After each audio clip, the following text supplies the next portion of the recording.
Hello, another day and no rain. This is pretty lame.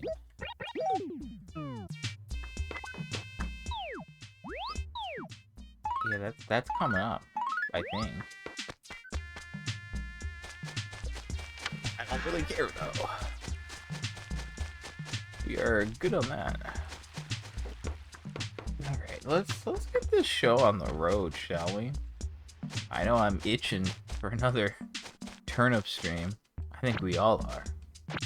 We all love when I lose my mind for like 3 hours just like buy turnips. That's the highlight of these, isn't it? At this point, yeah, I'd say it is. At the beginning, maybe not. Probably not.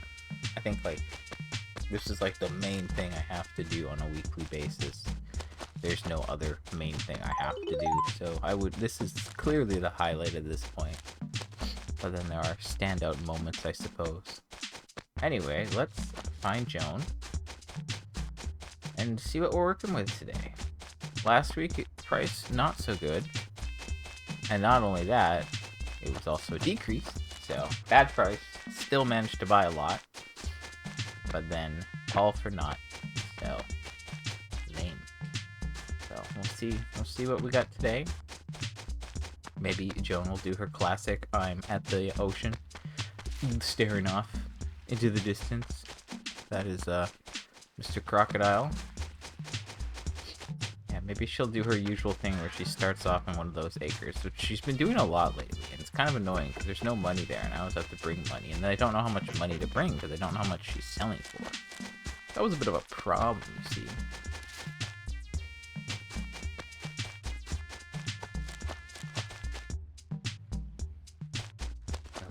You know what else is a problem? I don't know.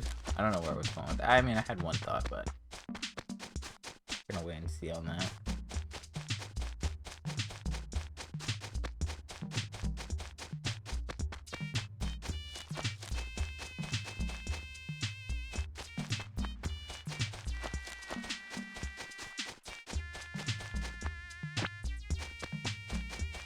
Can I get a where's she at though? You know what? Let's just figure out what the next disappointment's gonna be. Huh?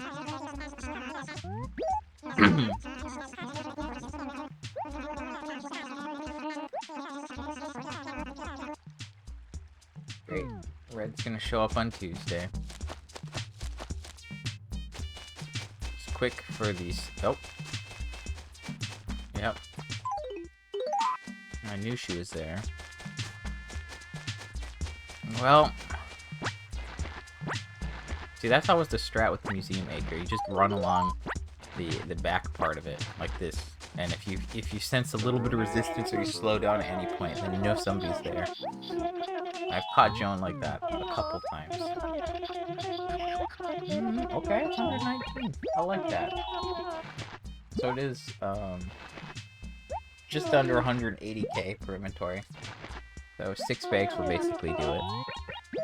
Not bad. Not bad at all. So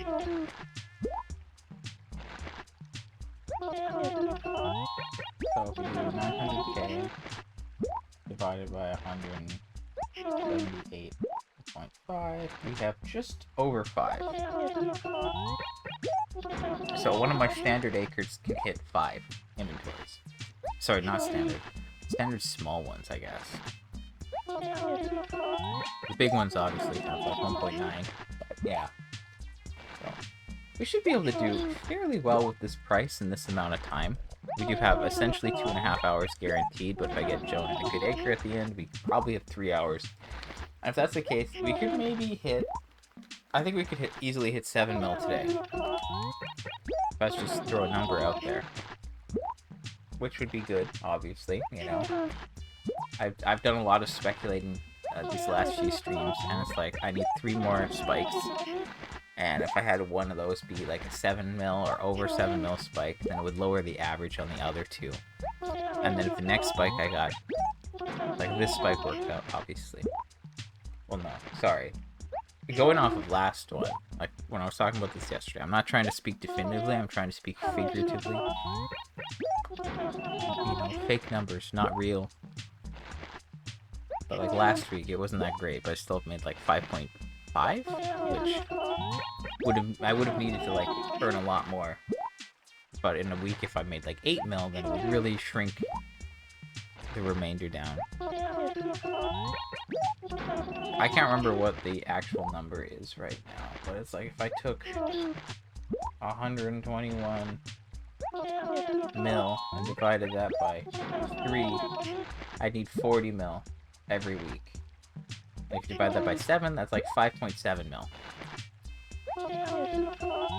Right, so if last week if I'd made like 5 mil, then I would have been the same the following week. But like, if I was to buy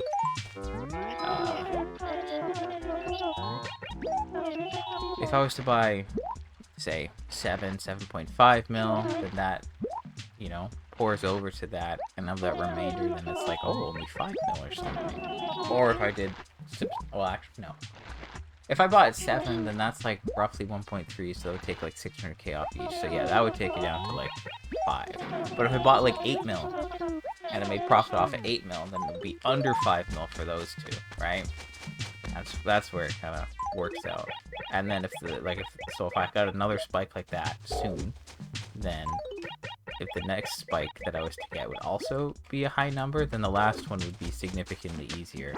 But if the next one's a low number, then I'd have to go harder, and then the other one's maybe just like a normal number for me right now. So a lot of things up in there. Where'd she go? Come on. There she is.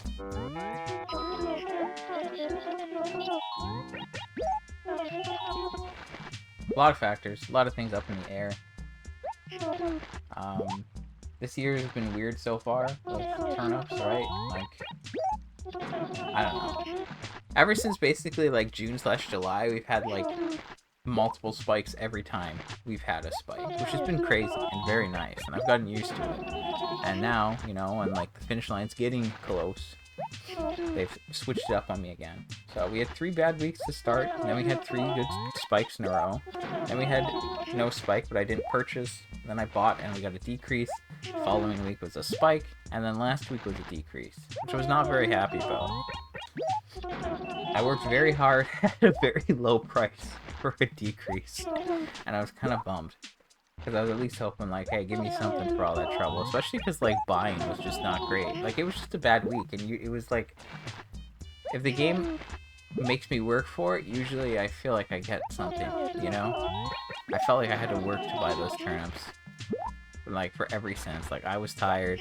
The game was, like, throwing me with, like, bad Jones spawns. Making it, and then I was having trouble finding her sometimes. And I didn't get a single one of my good high money acres. It was just everything about last week. It like said, yeah, you're gonna get a spike, and then I didn't, and I was like really bummed. But I was so tired that day, and then I was pretty tired the next day. So then when I had to sell on Monday, I was like, oh. So anyway, it's been a week. We're gonna put that way behind us now. I'm gonna do my best to buy a ton today. Because I think 7 mil. 7 mil for sure, right? Wow. Maybe? I don't know. I feel like I had 122, I bought 39, and that was 7.1.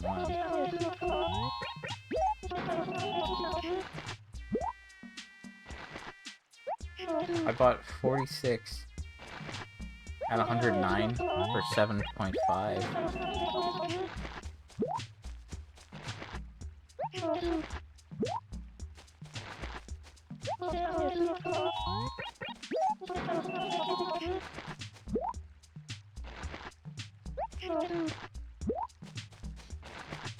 Yeah, I don't know. I think we can do 7.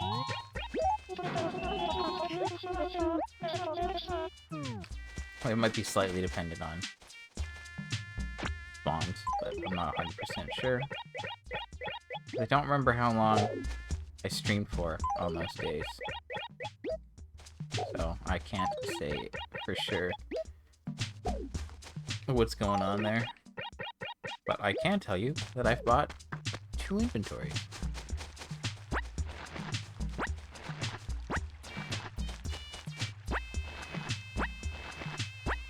It's actually like perfect. It's actually like the perfect amount for one of these acres, right?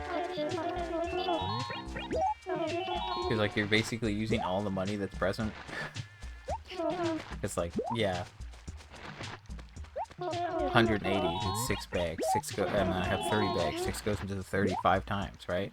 And like you only lose 1.5, like 1.5 mil, or sorry, 1.5k, 1,500 bells. That's all that's left over from each inventory, so that's like not even 10k. Actually, yeah, it's not even 10k, it's 9k.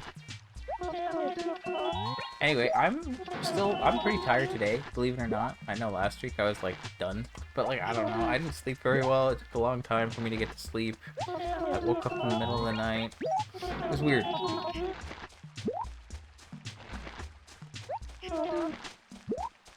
Went to bed a little bit late. I've just been going to bed late, and I was like, I tried to change it to last night, and I couldn't, and I was like, ah. Do I still just set my alarm at the same time? And I was like, yeah, let's just do it. Let's just set my alarm. Do I want to? No. Am I going to? Yeah. Not thrilled about it. But here we are.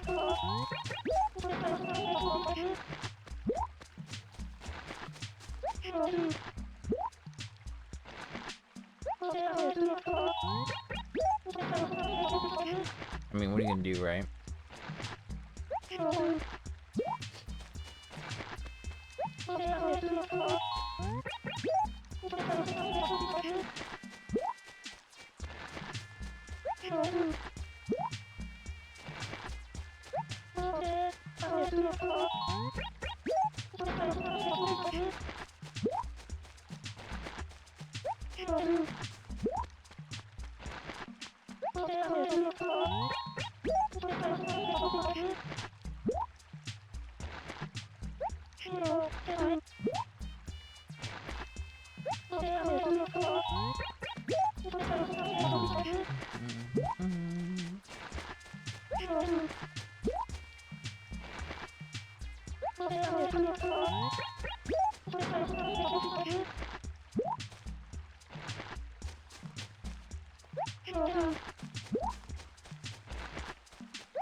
I know it's only like going to be 5 inventories, but it is essentially 900k.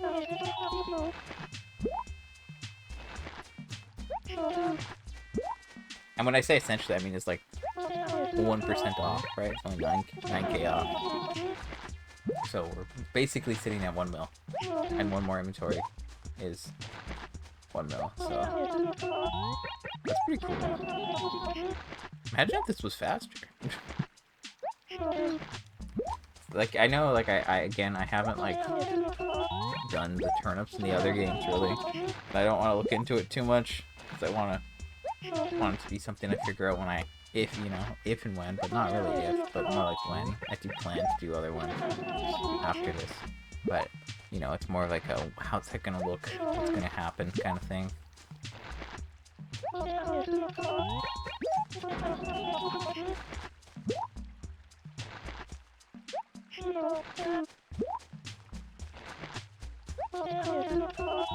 But it's like this game, you know, it's got consistent spikes. They're always 8 times more. The other ones are range, and you could get bad ones, and it would be like, oh, you could spend all that time only to double your money. But obviously, it's always going to be a lot quicker, because you can just go up to Jones, say bye, bye, bye, you know, bye, and then just keep doing that over and over again.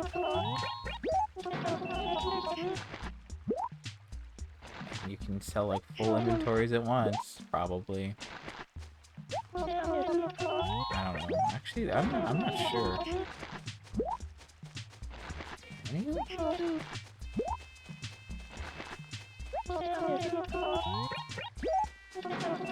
I mean, like, what's the most expensive an inventory in this game would get? Theoretically speaking, of course. I mean, you'd say 129 would be how many bells per turnip. Multiply that by 8, it'd be 1,032. Okay, 1,032 times 100 is 1 stack, that's 100k. So then you times that by 15, that's 1.5 mil. So, theoretically, yeah, I'm sure, like, there's no chance that you wouldn't be able to sell an inventory in the other games. Right? Because, like, in Wild World, for example, right? I think, like, the prices might have a smaller range, actually. I know New Horizons is, what, 90 to 110 or 120? I don't know. It's like it's much smaller range. Here, 70 to 129. That's quite the range, you know? But I think the other ones, the range is shorter. But, like, even if it did go up to 129, it's not going to be times 8. I think the most it does is times 6. And if you could handle... Like, if this is only 1.5, then, yeah, there's no chance the other ones would be a problem. So, like, every time you buy terms in another game, you could just sell the whole inventory, regardless of price. You just pick up the whole inventory at a time. You know, here it's like, oh, you bought 40 inventories? You can only sell 5 at a time, so congrats, that's 120 trips to the store. In the other games, it would still just be 40. But you obviously wouldn't make as much money every week.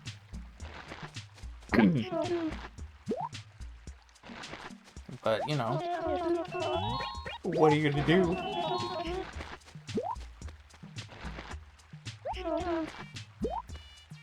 But yeah. I do wonder about the, you know, things like that. And I think eventually we'll get to that point, but it'll be a little weird to say the least.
It looks like this acre is...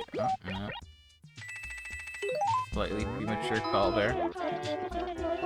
Also, we're only going to have 4 inventories dropped here because I'm going to run this other one to the store.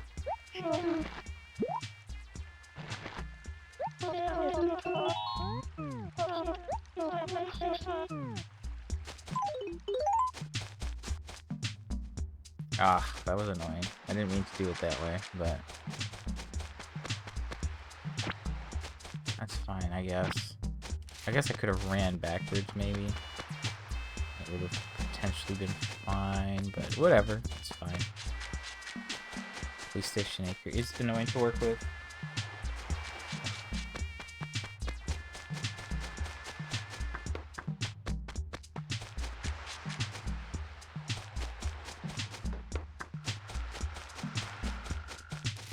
We're gonna check this acre just so that we don't have any repeats of last week.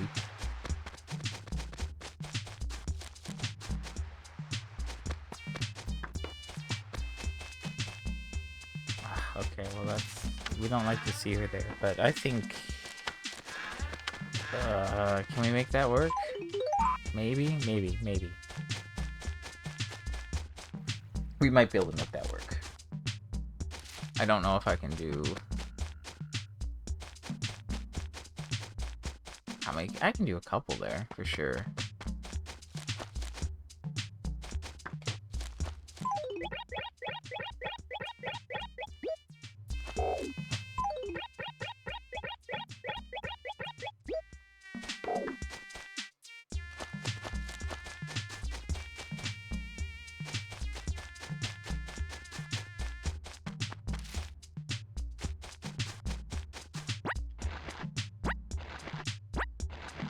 Yeah, it's, okay, March 15th.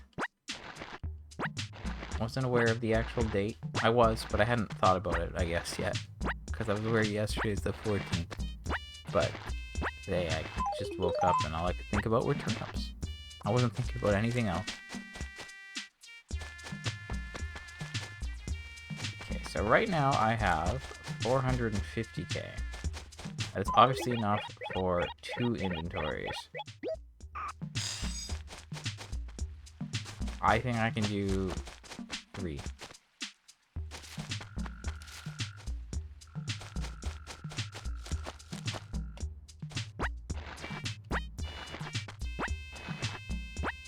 I just picked up 4. That's 120k.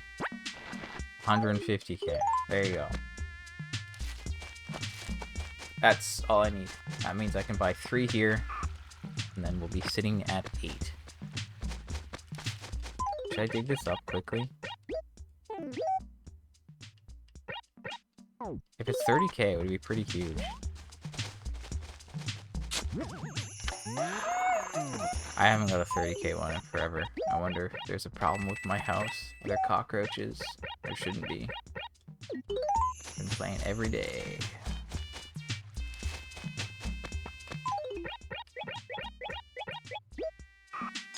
Alright, let's get to work.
Alright, the space here is clearly not great.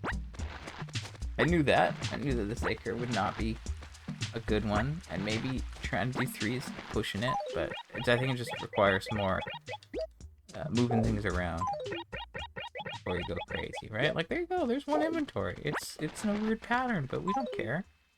That's 6. Did I grab way too much money? Do I not know how to do math? I got 600k, which is more than enough. So I guess I did get extra.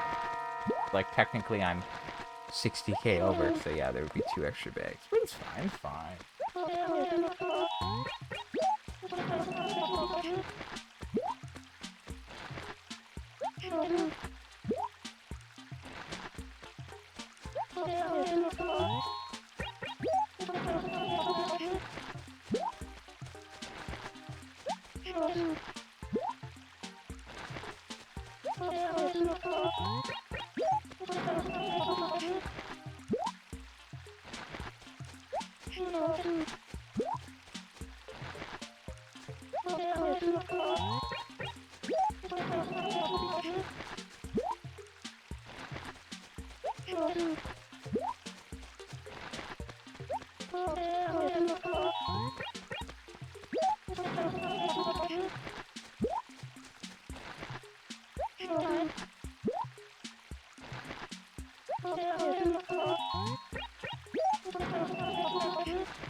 Again?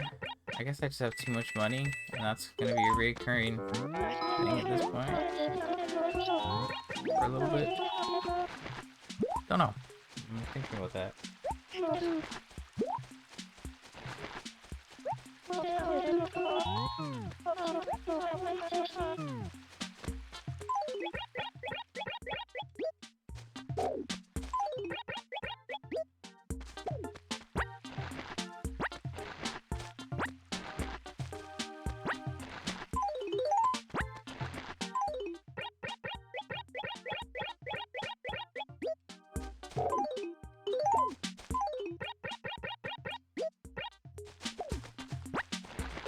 get this acre.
Okay.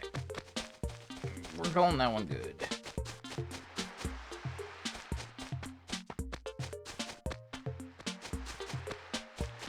So that's 8 inventories. Let's keep up the pressure. I mean, it's looking alright so far, I think. We just gotta... Okay, that is not how this plays out, Joan.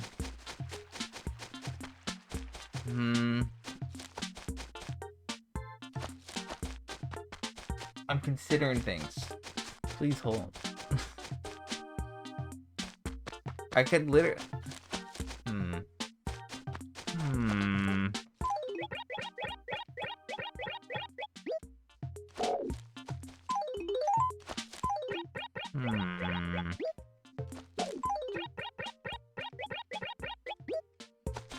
Okay, let's consider. I could just talk to her and move her, or I could move the money from the police station over there. There's not enough room for that, though.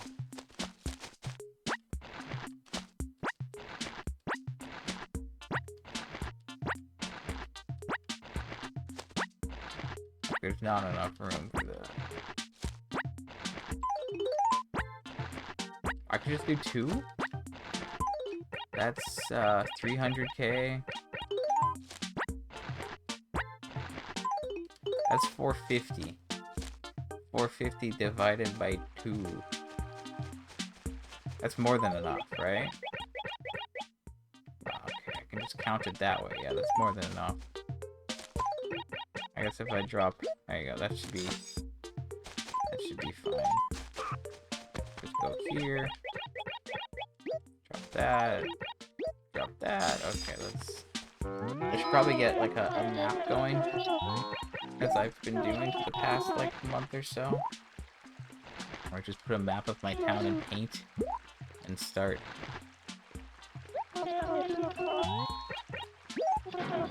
map I'm using is very old, which is funny, because it doesn't have the 3rd bridge. But, you know, what are you gonna do?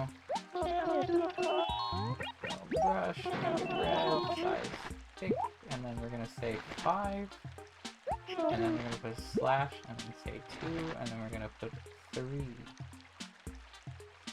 3. So that makes 10. Alright, great.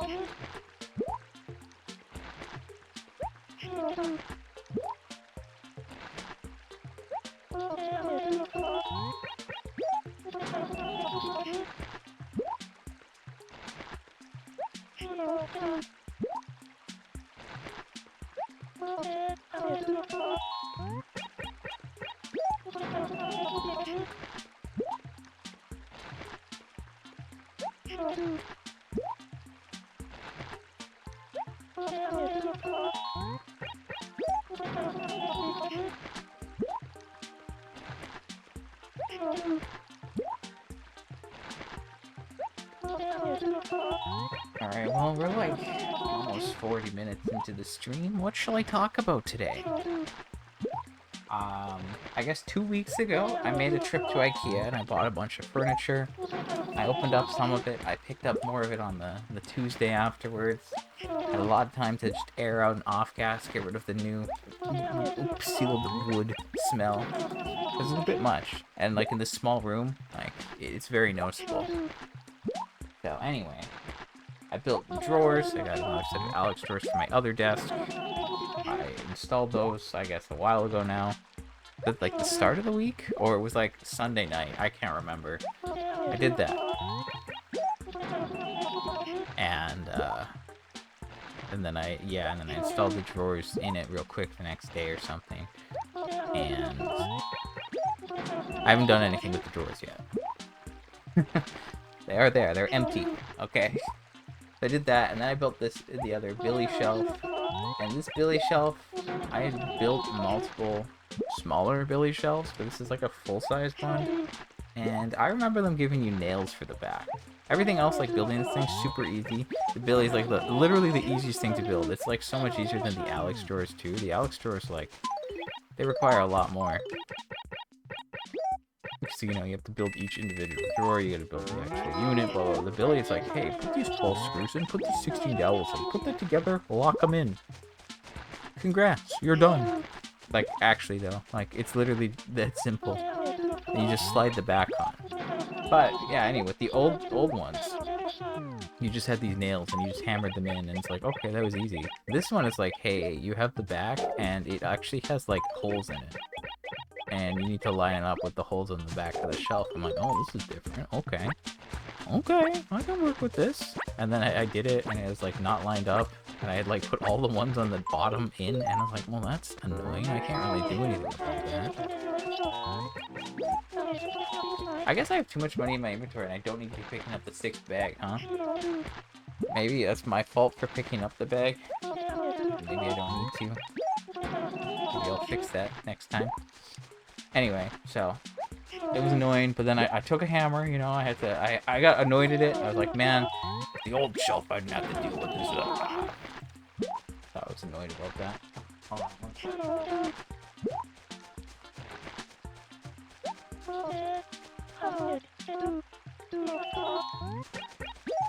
I can tell it's hot, so I turned the heat down. But yeah, I was annoyed about that.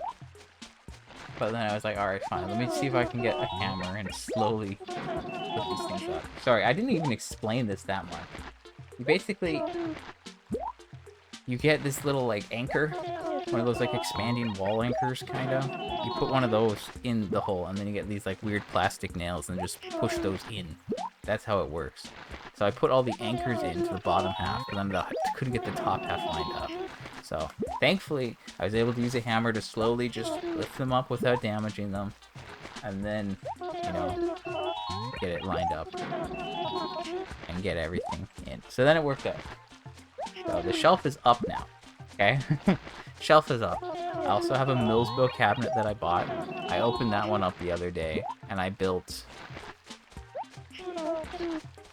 a bit.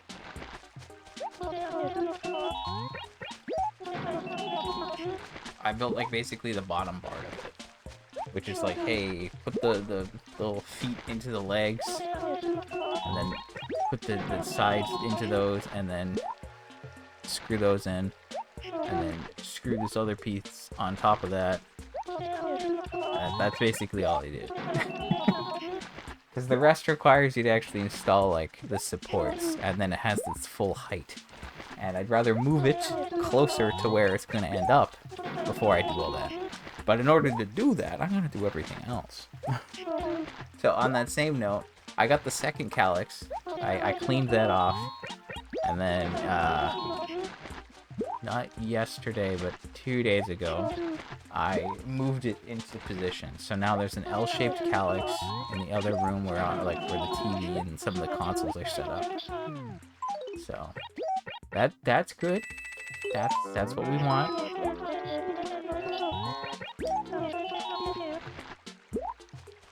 And now that that's done, that's out of the way. So like that, it's like, yeah, clean it off, move it over, blah blah blah blah blah. So it's like the 3 things of furniture I bought, the drawers and the shelf are built, and then the cabinet, Millsbow cabinet, that one still needs to be built. Obviously, there's still a decent amount of work in that. It's like, I can't do that much without... I mean, I could do it and then move it, but it's so much easier to just wait and, you know, build it near where it's going to end up.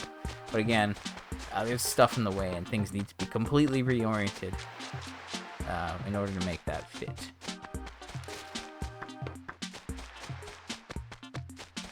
So, yeah. And yesterday... I moved all the stuff off of the one wall-mounted shelf. I did a lot of dusting, and I moved the things that are on top of my current 2 Millsbows to different areas, because I moved all of my Animal Crossing Lego out from here on top of the one calyx out there. Previously, there was some of the Lego on top of the calyx in here. Okay, I can work this acre.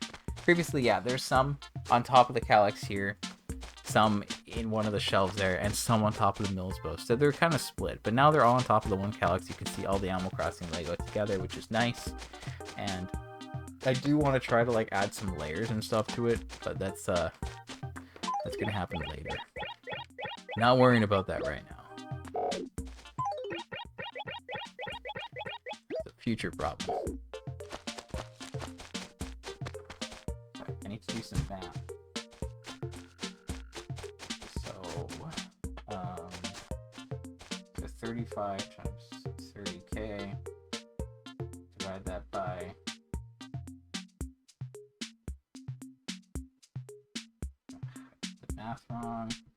300k divided by 178.5, it's like just under 6. We can definitely manage 7. So why don't I... There's one bag here, but that one belongs here. So let's drop it here just so it's nice. And then we can grab the bags from over here.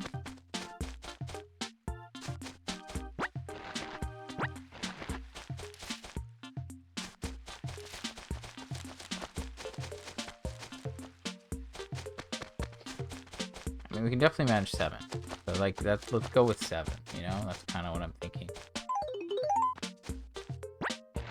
Oh, we've got the pick emotes in chat. We're set.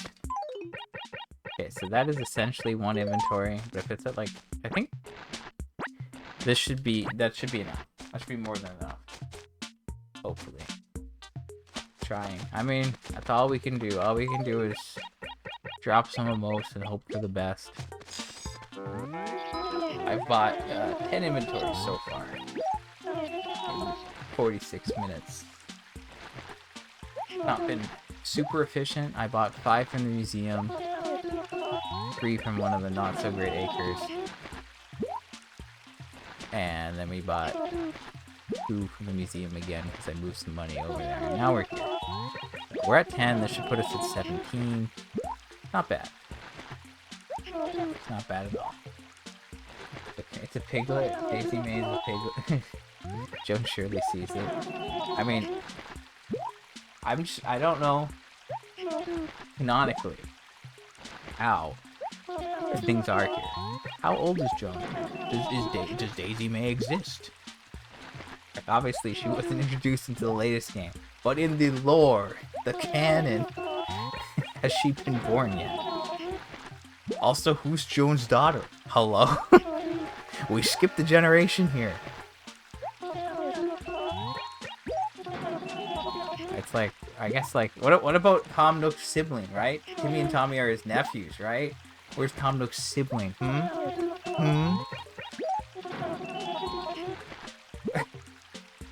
we get more characters that are, like, related to the existing characters? Can we just get, like, the whole thing going? That could be fun. We don't see enough of that. Well, we have Blathers and Celeste, the Able sisters. It includes 3 of them. There's some lore there. You get Captain and his family. I guess Isabel and what's his face. Me when I can't think of Digsby, but I just like think about it while I'm saying it, but I still choose not to say it just to throw shade at him. I'm sorry. I had to. I guess there's a decent amount, but I feel like there could be more. I feel like I could really go into it. I guess like Pelly and Phyllis are sisters. That's it. Yeah, but then they got like,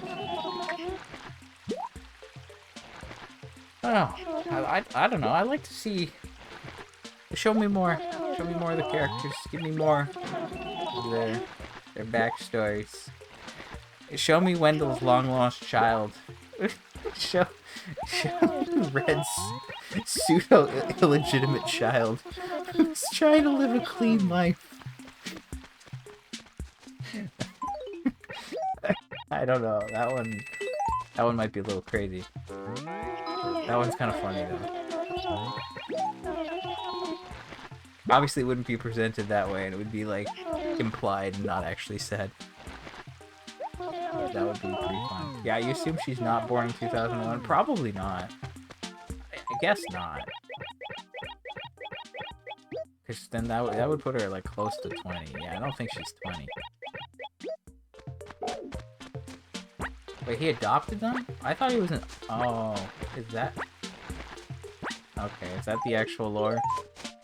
He doesn't have a brother with sons, he adopted them, but he didn't want to be a dad, so he's just like, you're my nephews. And then they said, yippee, okay. And you're sourcing Wild World dialogue and then New Horizons comic scripts. Okay. Sure, that makes sense. I mean, he couldn't say that they were his slaves, right? You're gonna run the store. Yes, okay. Looking forward to it.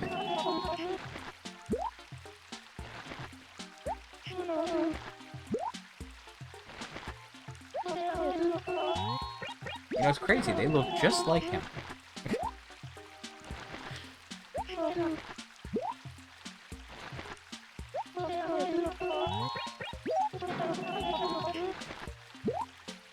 All I can remember is nephews. I remember like it being said as nephews, and yeah, so he doesn't have family. Sure, that makes sense. Where are Nook's parents? Can we get them? Can we have like gray-looking Tanukis? Just actual raccoons. They're old, so they just look like real, rather than Tanuki. That'd be funny.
The wiki does not really cleanly agree with you. Uh-oh.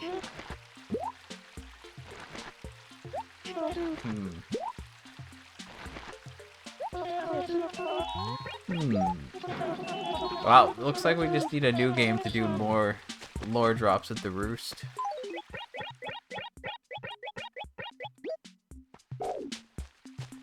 Or the wiki's being the wiki. Hard to say.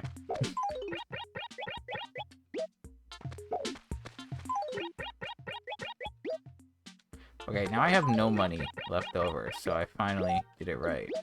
I guess I was just grabbing too many bags the whole time. I guess I had enough money in my wallet that it was like a problem. But now we're good. So it should be a little bit cleaner now. So that's good.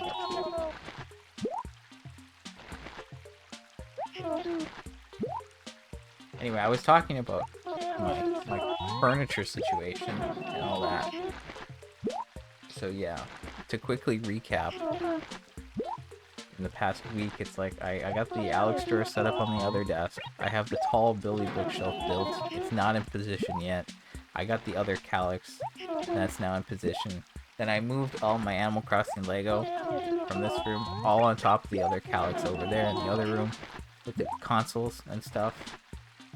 So that's all lined up. And then I moved off everything from the shelf that I had mounted to the wall, and then I took that out of the wall. So now all I have to do is either move the small Billy, or move all the stuff off the small Billy, and then move that out of the way, and then move the big Billy there, and then I can start moving stuff there, and then the Billy and the Alex drawers will be set up, and then I'll just have to like get the Millsbo in here. Small Billy. Yeah, I don't know. It's big Billy, small Billy. It's the half-size Billy shelf, you know, not like the room height one. I have two small ones, and then I got a big one now. So, yeah, and then I've moved everything around. So like things have been very messy lately, but basically now I just have to get that thing in place, and then I'll have tons of space for all my games, and then I can move some other stuff around, and then I have a Calyx in here, and I want to tip this Calyx up the other way, and then if I do that, then I'll have room for another cabinet in here, and then I can build the other Millsbo, and then everything will be great. And then I can like rearrange some figures and blah blah blah blah blah. Yeah. So anyway, things are they're coming along. Let's go with that. It's just it's in like a weird spot where like things have to happen in like a certain order kinda to save effort, because it's like, oh, I need to move all this stuff, but I don't have the space to move this stuff. But if I wait to do this, then I can move that stuff. Then I'll have this space, I can move that stuff there, and then I can move this thing on, you know. So it's just a lot of that. But it's coming along, which is good. I guess that's really all that there is to say. Like literally, like I said earlier, like I set up the other Alex drawers. They're empty. I haven't put anything in any of them yet. But it's because it's just like I haven't had time, and it's like I kind of want to, you know, get everything set up, reorganized. Well, and then we can be like, all right, so how should I store things? You know, like I just feel like there's too much going on for me to be able to figure that out right now. That's why we're not. But yeah, it's coming along. I think in the next week we should have everything set up for sure. It really depends on how much I decide to do today. Because, like, realistically, I could move the Billy in there and also build the other Millsbo, but I don't know if I'm going to do that today, honestly. I could move the Millsbo in here and maybe flip the Calyx, maybe. That would require a bit of work. And there's still stuff on top of it that I don't know where to put, but yeah, it's all things I'm thinking about. But we'll see. We'll see what I'm up for. I am tired today. And I have the energy to at least move the Billy there. I know I can do that. And then things will be a lot cleaner. Because, like, yeah, things are messy. Also, I did a lot of game testing this week. I got, like, an order, I don't know if it was last week or the week before, but I had a lot of games. And I went crazy, like, a couple nights, just, like, testing everything. So I could have everything organized nicely on the shelves. And it looks pretty good now. There's still, like, a couple things that do need to be tested, but for the most part, it's, like, good. And it's looking pretty clean. And then, yeah, I can move things around and have things looking better once we have more space on the other shelf. And then eventually I'll run out of space on that shelf and we'll be in this situation again, and I'll have to think, what do I do? Do I build another Billy? Or do I do something else? I wonder. We'll see. We'll see. Maybe, I don't know. Obviously, when I bought this, I had one small Billy before from, like, I don't know, 6 years ago, 7 years ago, long time. And then when I started buying games again, even before I really started buying games again, it was kind of like full and not well organized. And then I bought an extra shelf for it, and then things looked better organized, but it was basically full already. Because there were just too many games already there. So then I was like, alright, based on the space and how it's set up and effort and blah blah blah, I'm just gonna get another small one. Okay, now that's full. And then that's why I'm like, well, if I get a taller one, we'll have more space. So that's where it's going. Could I have just got this big one to begin with? Yes. But then I would have had to, like, it would have displaced other things that would have had no space. But then I had kept thinking about it, and then it's like, oh, maybe it's not just like a one-item solution. It's like, well, if I get this thing, and then I get this thing, and also this thing, I can redistribute, and things will be cleaner. Also, there is a lot in this room, and that's fine. Like, on top of the Mills Bills, I put the small amount of Funkos that I have, and, like, now that part of the room looks, like, way taller, because before it was just, like, random things, and now it's, like, you know, floor to ceiling, and it's like, that looks a little different. I just have to get used to it, I think, because at the other end of the room, I do have, like, a tall Billy, and that goes the length of the wall, and, like, that wall is not big to begin with, so, like, I feel like that's fine. I don't know. I think I just have to get used to it. Or workshop a bit, you know? We'll figure it out. Just need some time. Anyway, I think that's it for the room talk. Where'd Joan go? Hello? She crossed the bridge? No, she did. Okay.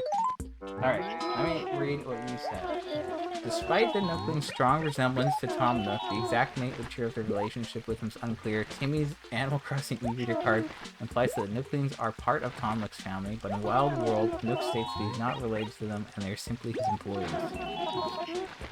He notes that the Nooklings refer to him by his last name, which would be unusual if they were related to him, and is consistent throughout the series. This is also supported by the Nooklings character bio on the official Japanese City Folk website. Nook also states in the Wild World that he thinks of himself as a mentor to the Nooklings. Interesting. I don't know what to say to that. But I guess it's very, very typical. I'm gonna... this is gonna come off a little funny at first, but Yakuza fans, when they're like, how can I make this about Yakuza? How can I make this about Yakuza? And I'm gonna... This is like...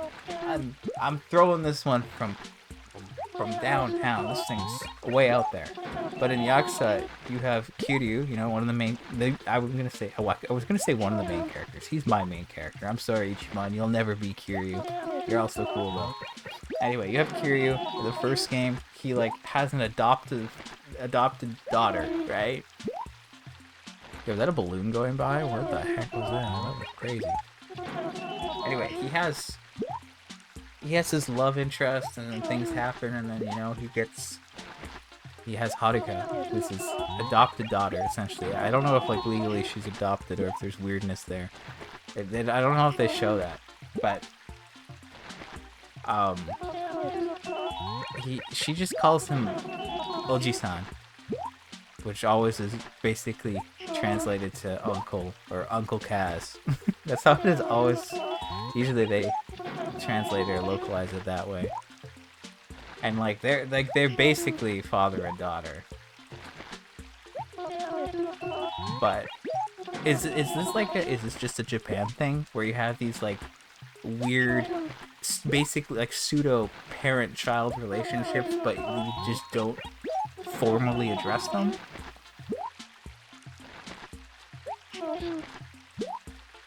Is that a thing?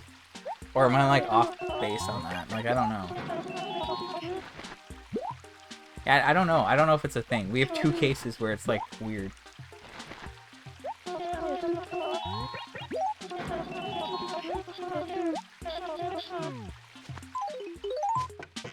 But that's, yeah. How can I make this about Yakuza?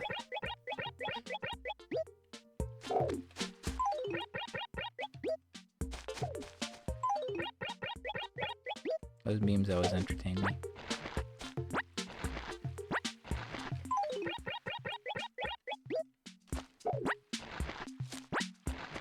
Alright, what are we looking at here? It's like, that's am I almost done? So like, that's 1.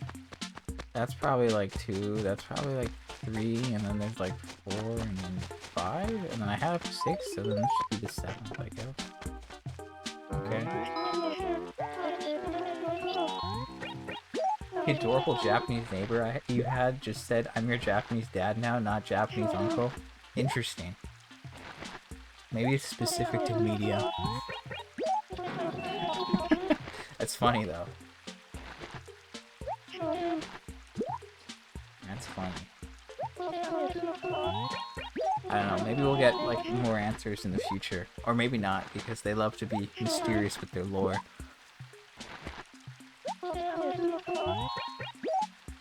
Anyway, we're an hour into the stream. I guess this is like my 16th inventory that I'm purchasing. We'll hit the 17th after this, and then we'll continue.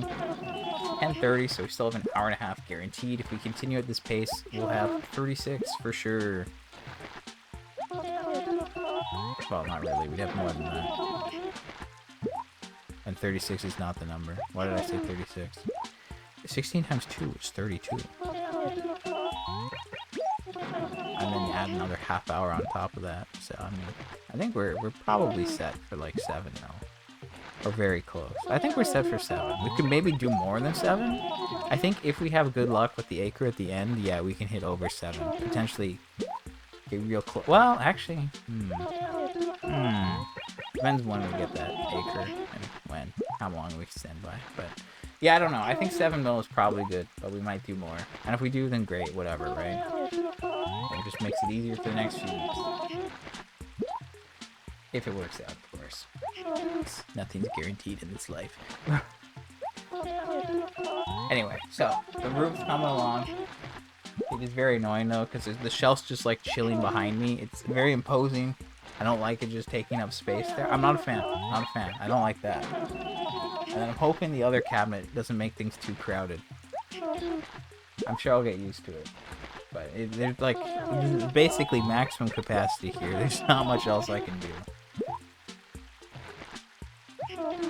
But also I can maybe move things around a bit. I think there's options, you know?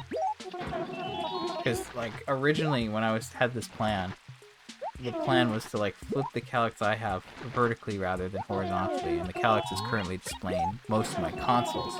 But now it's like I got these 2 other calyxes from someone because they didn't want them anymore. It's like, okay, sure, we'll take them. We'll take them. That'll work. So those are out there, and then that's like where the consoles are set up. So it's like I could display all the consoles there as well. But then it kind of defeats the purpose of this calyx, so I could put it somewhere else, or I could flip it, and then still store the consoles here. But then I don't know what to store in the calyx out there, and if it makes sense to just put the consoles there, then the point of this one is kind of defeated. Calyx Tower Puzzle, yeah, maybe. There is like the smallest amount of space where I could put this calyx next to the other ones, but it'd be like standing up instead of like horizontal. Because imagine it's like in the corner of a room, and it's like an L shape. But then there'd probably be room for like 2 more calyx blocks to the side, except you wouldn't be able to see anything there because it's kind of blocked. Unless the couch is moved. Maybe the couch needs to be moved. That's still something I'm thinking about. But I could put that calyx standing up there, and it would maybe look a little funny, but it might work, but I don't know. There's a lot to think about. I'm just like saying, like, if it looks too busy in here with the other calyx, if this calyx stood up and the third nose bow, then maybe the moves to move this calyx out of there, because I don't know. There's things to think about. But for now, it's like, let's, I gotta clear it off, move it up, see how I feel about it, and then move things if I want. But things change.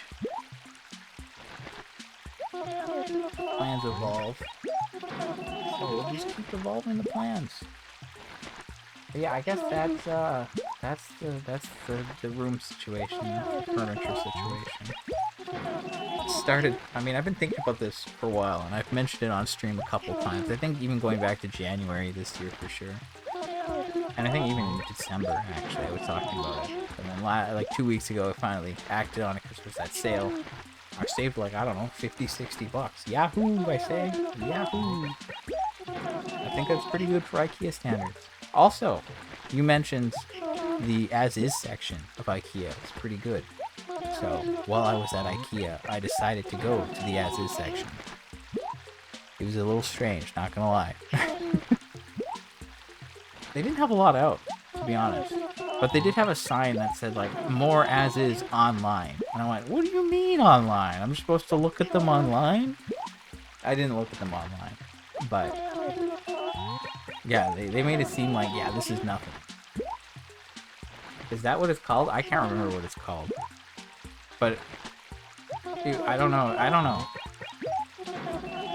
can't remember what it's called now that I'm thinking back.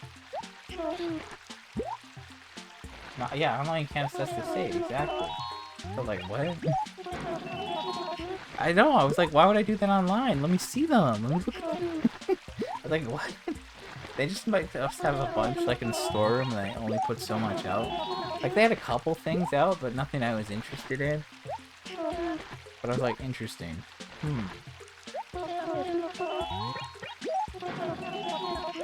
I was like, oh, I'm here, might as well look, but what are you gonna do? Okay, so I think that's 7. So let's run this way. I hate buying from this acre. It's the worst thing ever.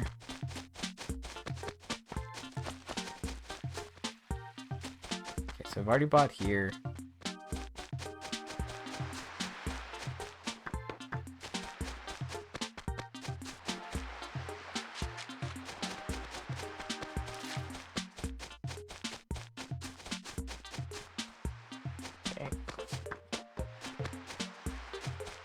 She's gonna be back in the museum now. That's what I'm sensing. I'm sensing her presence at the museum.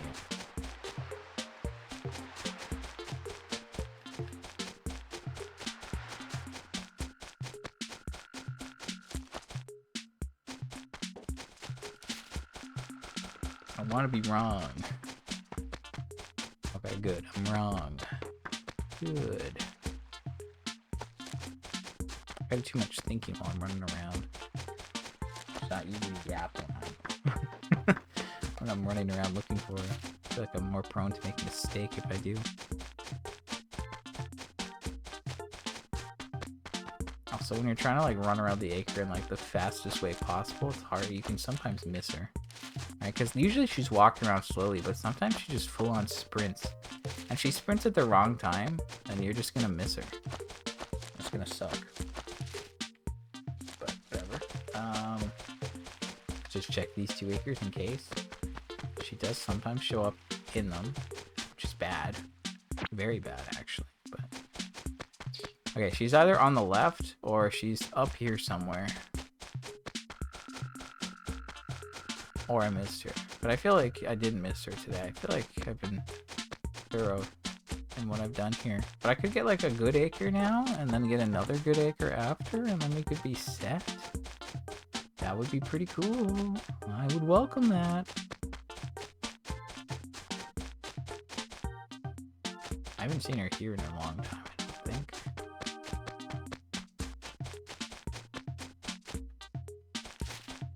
Okay. Is she gonna be here? We'll run back. I'll drop this inventory off and check these 2 acres. If she's not here, then it's gonna be like C1 or D1, hopefully. If not, then I'm not happy, not thrilled, not thriving. Okay, I don't like this. I don't like this. If she was, oh, no, she's in that stupid corner. How can I stop her from showing up in that stupid corner? I feel like it's too late to figure that out now. I'm gonna go into the store real quick. And I'm gonna see if that somehow miraculously moves her. If not, we just gotta talk to her and get her to move that way. It actually sucks though. Like, you can't do anything about it.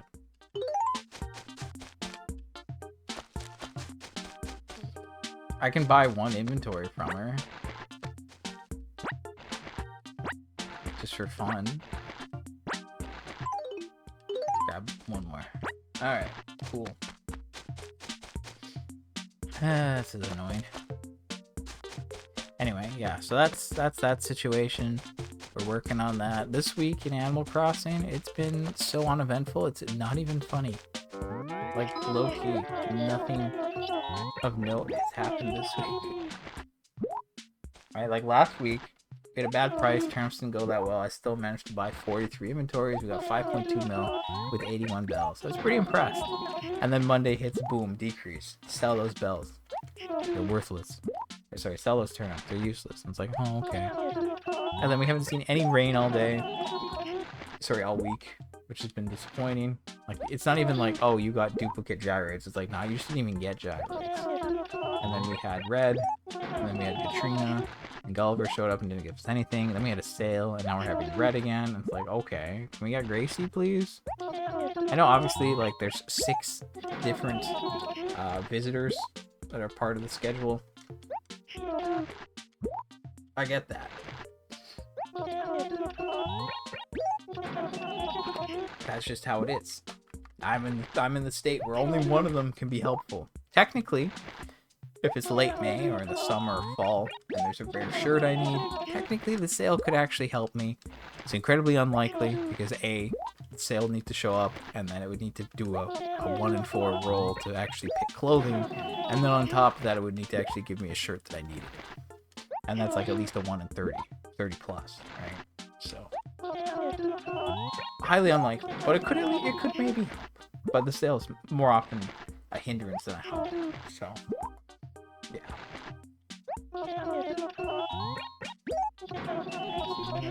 Update my map. That's 7, and then we're gonna put a little 1 in that corner there. So that puts us at 18.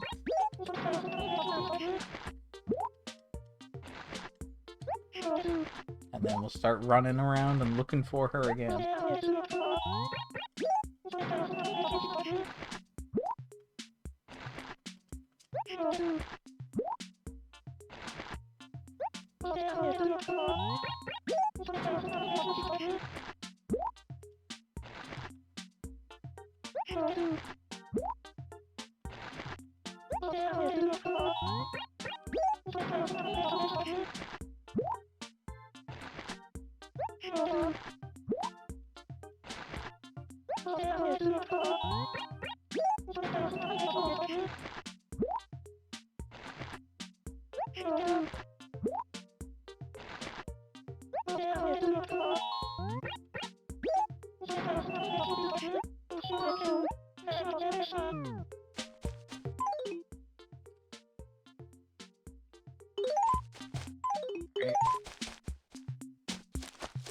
If I run quick enough up here, is she still gonna be there? No, she gone. Okay, let's drop that.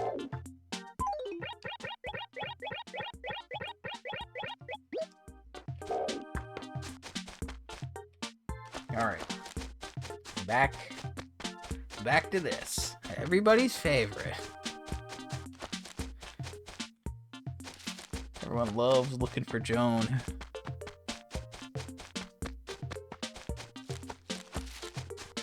Modern gamers have it too easy with their megaphones and whatnot.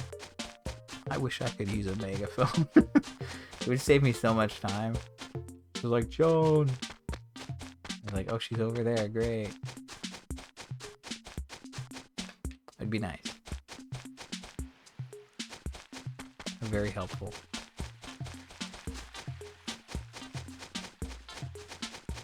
Okay, let's just get ourselves set up.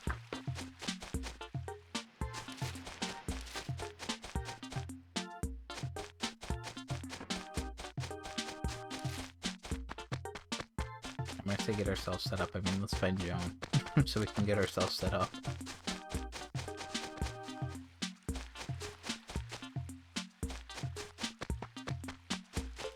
It's like no good way to run around these acres. I always do it in a weird, like, I have to backtrack way, just because, like, the layout's not very forgiving in that sense. I guess maybe if I went from C1 down to D1 here, and then went right, and then up, and then down, it would be a faster run, but not by much. Oh, she angry. Let's keep this going.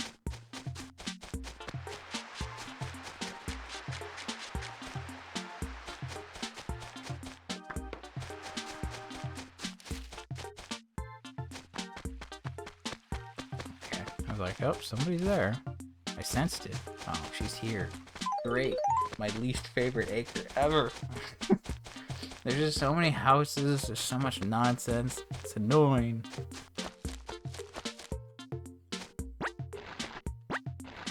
We can grab money. Even this week it's going weird, you know, like the acre flow is messed up, honestly. Okay, I think, yeah, there we go. Now we have a full inventory. That gets us 2 for sure. I could use what's in my letters for a 3rd. Maybe that's the move. I don't know. Based on this price, though, I still need 6 bags for an inventory, so let's just get this done. Anyway, yeah, so I've been working on the furniture situation. Like I said, I did a bunch of game testing. eBay's been a little bit slow lately. Tried to win some things, it didn't work. I don't know. I haven't seen anything super interesting. There's been a couple things that I've thrown some bids on, but nothing like crazy. Yeah, I mean, I do look at eBay for auctions like every week, just to look at like the local, like the Canadian auctions. Just to see. It's really funny though, because like there's a lot of stuff that I just see every week, and it's like, yeah, you didn't get any bids and you just relisted this. Clearly nobody wants this. Because it's like, yeah, it's just the same. Like, I don't know. I see a lot of the same listings. I'm just looking, right? Like, I've been collecting, right? So it's like, there's a lot of, like, I don't know. When I first got into collecting, I had like a list of games in my head and I was like, oh yeah, I want to get these. And then I got a lot of those. And now the list is a lot shorter. Or for the things that I do want, they're like expensive. And it's like, I don't know if I can justify it. I'm kind of just like waiting to see like if I get something good. Because like, I could, like, when I first started, it was like midsummer and there's some American things. And like the Canadian options are just like lacking a lot, right? Like they don't always have the games. And like, yeah, if you go to like look at the American ones, yeah, there's more options, but and then there's like way more charges on that and imports and maybe tariffs, and it's like it's not worth it. So I only look at the Canadian ones at this point. So I'm just like hoping, you know, that there'll be a copy of this one game that I want. It'll be somewhere in the country, and I can get it. But it's also so I'm just looking, you know, like, oh, this is a cool deal, or like, oh, this game, that looks funny. I didn't know that game existed. That's pretty cheap. I'll buy it, you know. Like, just silly stuff like that. Or it's just like, I'm looking to see if there's like, I don't know. Like I said, I had a list of games, and I need to like update that list, and if I updated that list and I just like search for those games, it'd be a lot quicker than looking through like every listing that's active. But that's just how I've been doing it for a while now.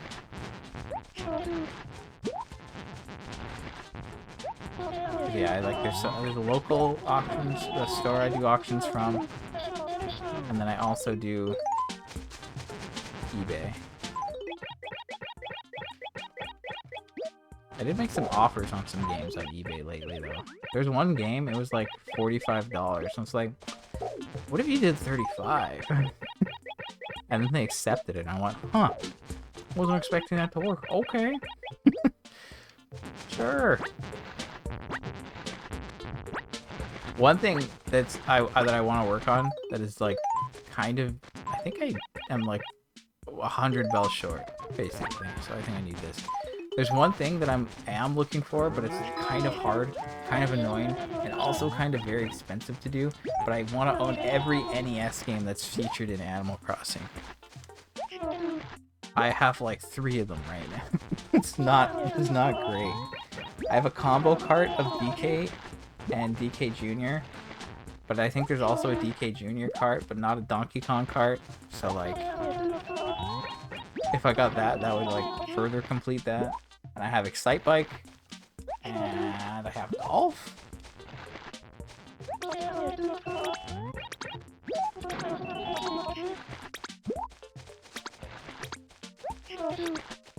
Technically I have The Legend of Zelda, but that's like not actually in the game, but not really in the game, you know?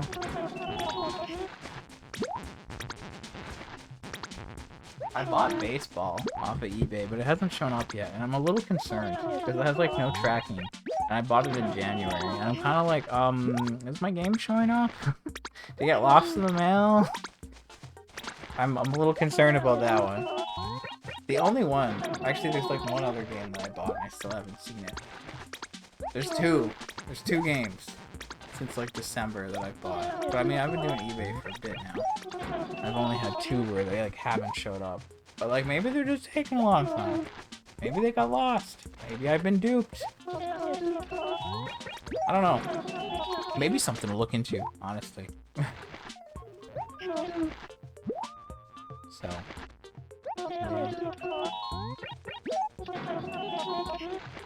But yeah, like I bought some things off of eBay. You know, I could get Paper Mario in box. I love that game. And every time I was looking at just the cart, it was so expensive. And then like the boxed one with the manual, and it wasn't that much more expensive. I was like, well, if I'm already spending that much, I might as well just get the box. But yeah, there's series that I do want to own like every game of. Like owning all the Zelda games, that's a goal. I'm like kind of close on that. I do have a lot of them. I have like the Pikmin games, except I don't have the re-releases. I'm also considering getting all the re-releases, like the Wii Play version of Pikmin 1 and 2 on the Wii. But then I could also get the Pikmin 1 and 2 for the Switch. Did they release that physically though?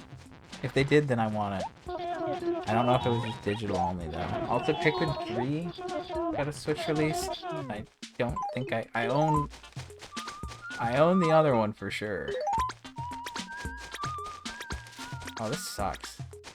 Not only did I have to buy turnips in that acre, which is bad, but every acre around it is terrible at this point. Normally when I buy from an acre, I run to the acre that I don't want Joan to show up in, because she won't show up in the acre that you run in directly after. Like, it's just not a thing. But based on that acre, to the right was a museum. I already spent my money there. Up, already spent my money there. Left, bad acre, I already spent money there. Down, no money. So it's like all of the acres are terrible options.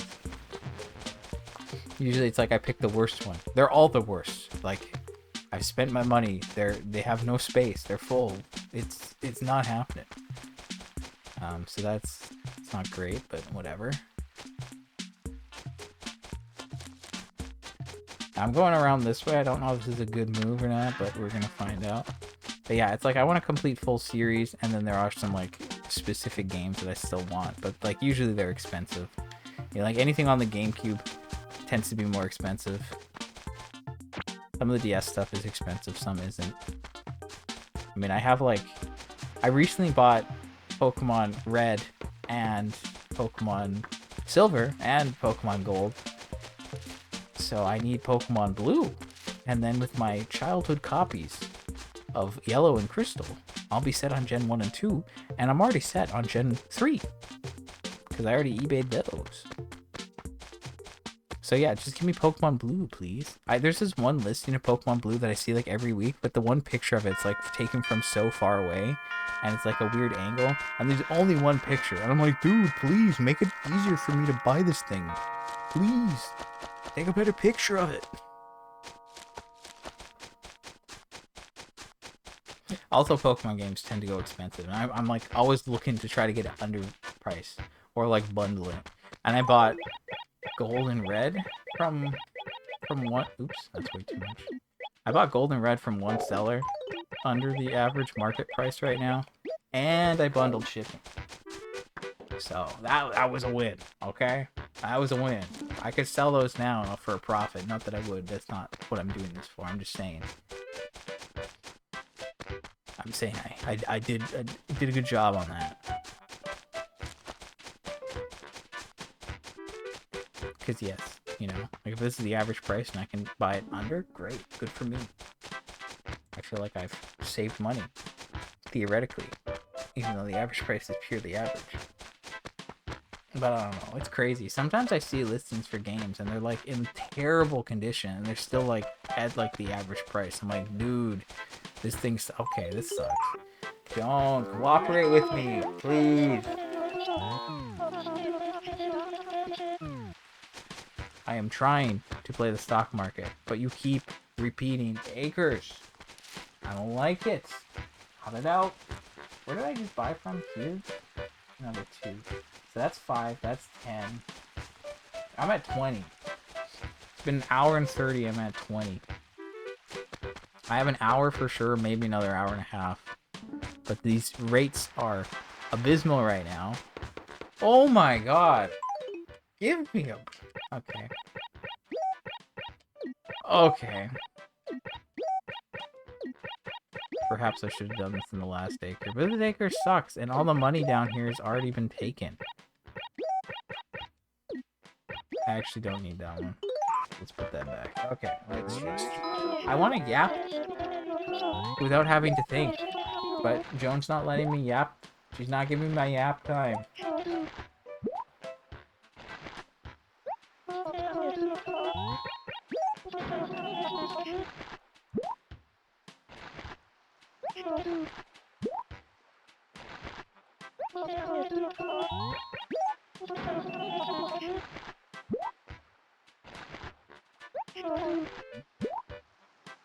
I don't know.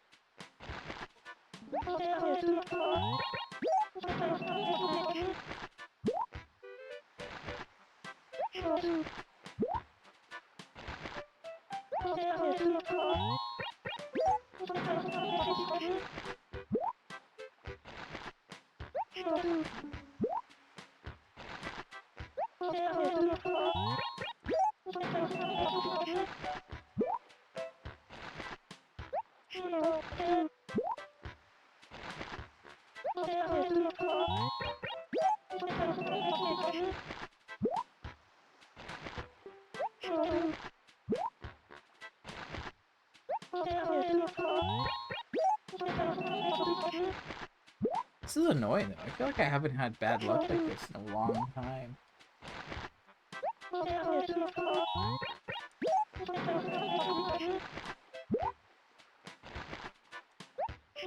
Like last week was not good.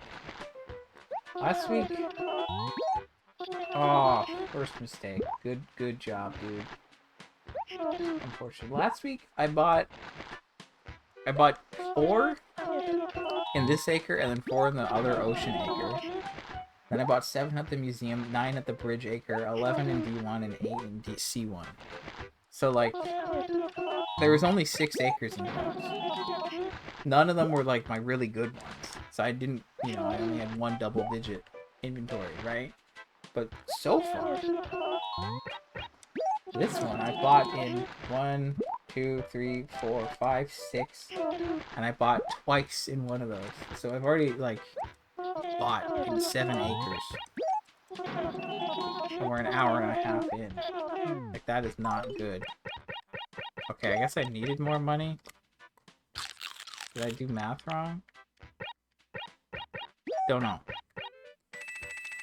Don't know. Oh well. This will put us at 21, right? Yeah, because like that's... Yeah, 21. This is not peak. This should be better. I think we're good, right? I'm at like 3.7 mil. I need to do more, okay? I want this to be a big week. I want big numbers. Okay, I'm gonna do things in a funny path right now. We're gonna hope for something different, please. Stop repeating. We've had two acres repeated already, which does not happen this often, honestly. Usually I have much better luck where she shows up. That's what I mean, like, I feel like we have exceptionally bad luck. It stands out. Because usually it's not like this. Okay, she's there. I'm gonna stick to the ocean acres, obviously. Let's find her in the museum again. I know, I can't wait for that.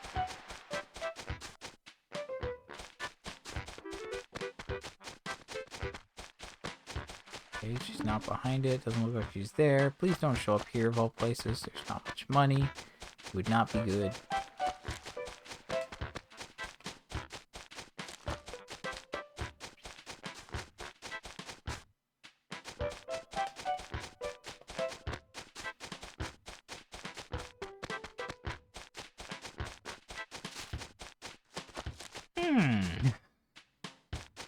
I don't know. I don't have a good feeling right now. I'm gonna be honest. This is not. I don't have a good feeling. I don't know. I feel like she's not somewhere good. I could be wrong. Like I say, usually I'm not wrong, but there are times where I want to be wrong. This is one of the times where I would prefer it.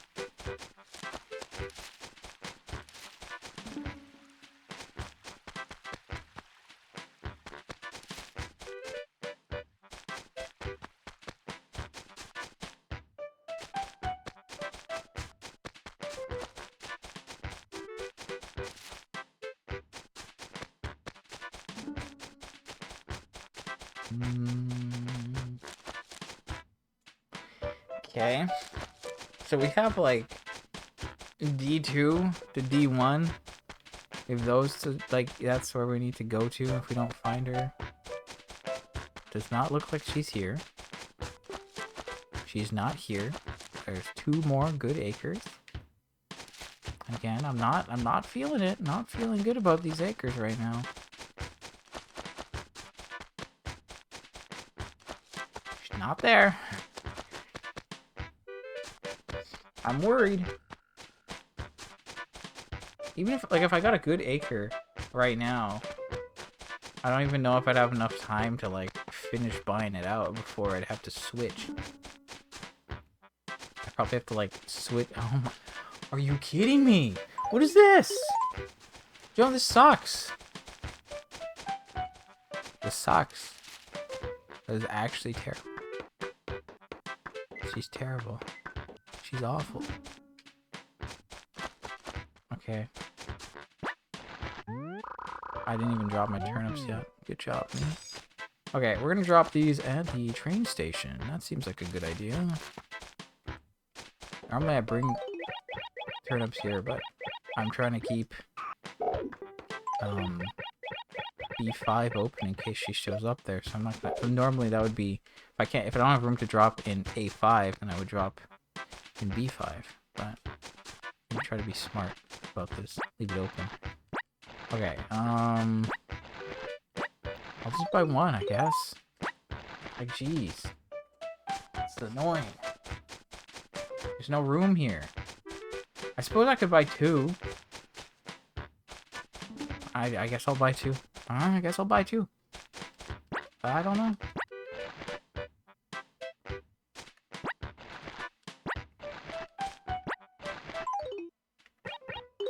Okay, there you go.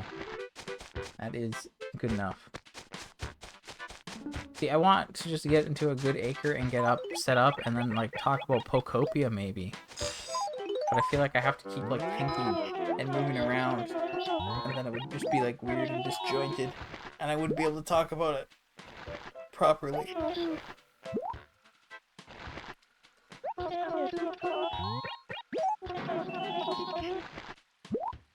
Let me check my Nintendo Switch Online app.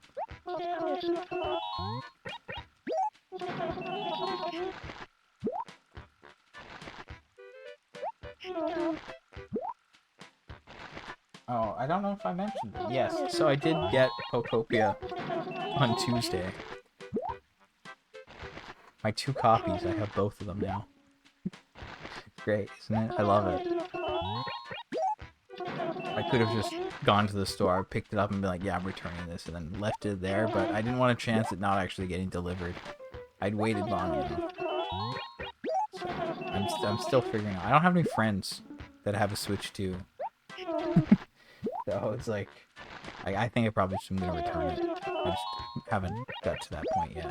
One is a hat and a console. Yeah, one that I can keep sealed and then get it graded. And then I can be like one of those people that I've seen on eBay that lists these new Switch games graded with like a 9 point something at like $600. Me when I try to sell my Pokopia copy. No, like that's kind of, I don't know. I don't know how I feel about that. Anyway, yes, I do have them both. So, not the graded Switch games. Yeah, exactly. Hey, it's a future investment. Yeah, I don't know. I don't know how I feel about graded Switch games, honestly. I'm not like... I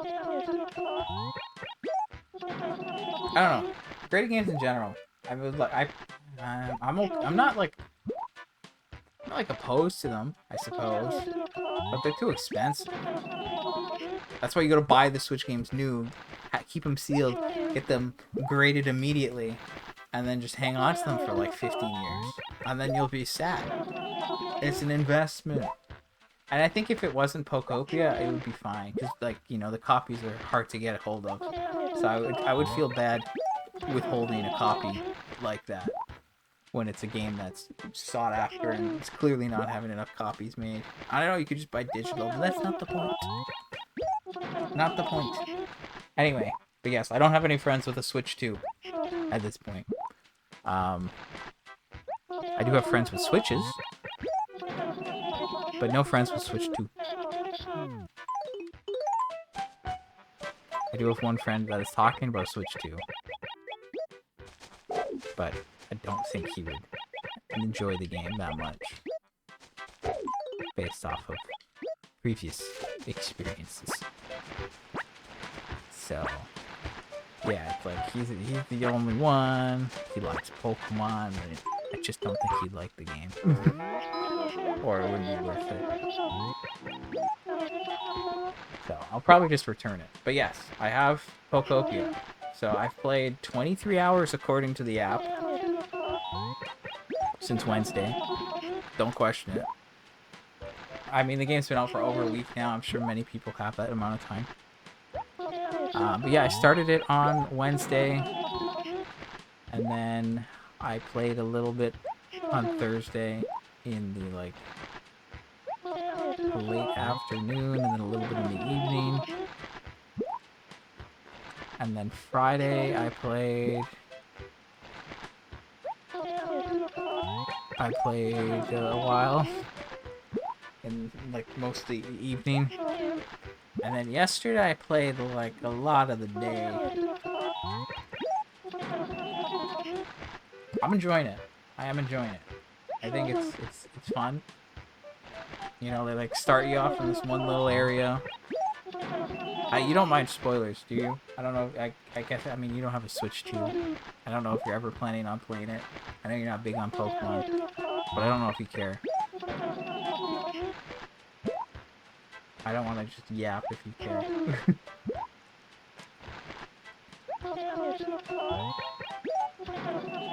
You've seen okay, you've seen spoilers. I haven't seen much. I've like maybe seen one or two things, but like very minor things. So, yeah, I mean, like they start you off in this one little area. You know, they give you your first few moves pretty darn quickly. And then yeah, they're like, oh, did I get that done the first day or no? I can't remember. No, I don't think I did. I can't remember.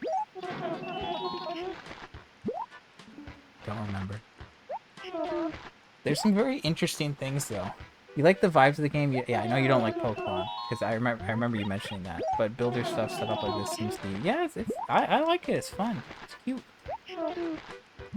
So like yeah, they give you your first few moves. Like they give you Water Gun, Leafage.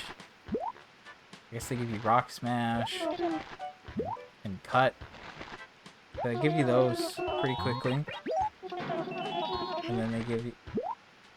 And the music is more Animal Crossing than Horizon Zero Dead.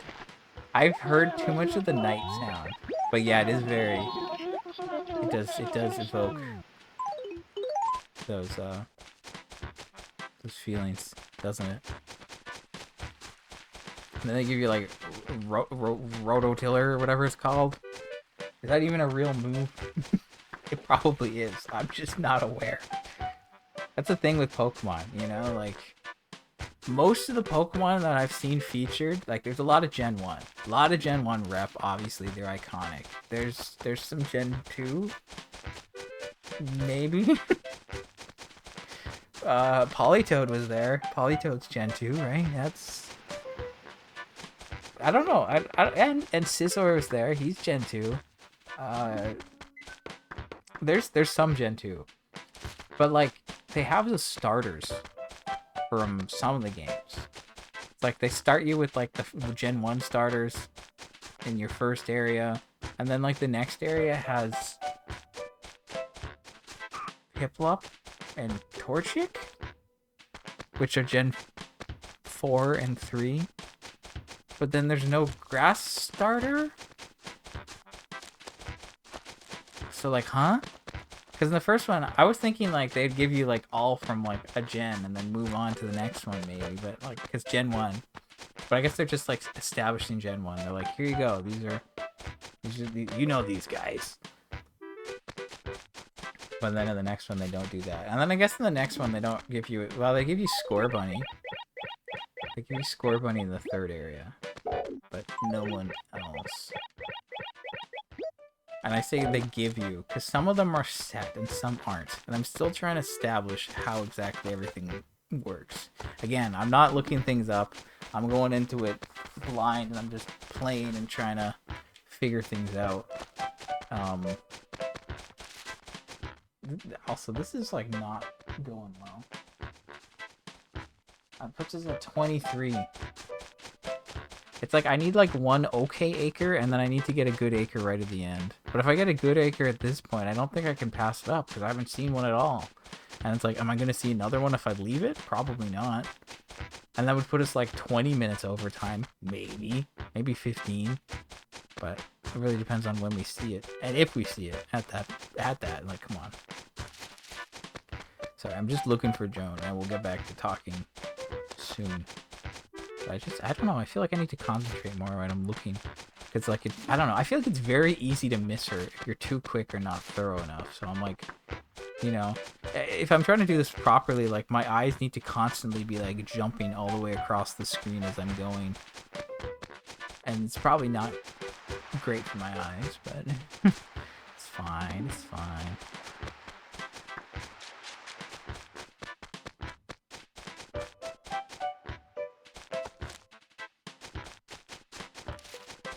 Okay, I was like, please do not tell me you're in the museum acre for a third time. I was about to blow a gasket there. Okay, we got lots of people here. She's not here. She's gonna be in this acre for a third time, isn't she? Where have I even? I've lost track of where I am at this point. I don't even know where I need to go.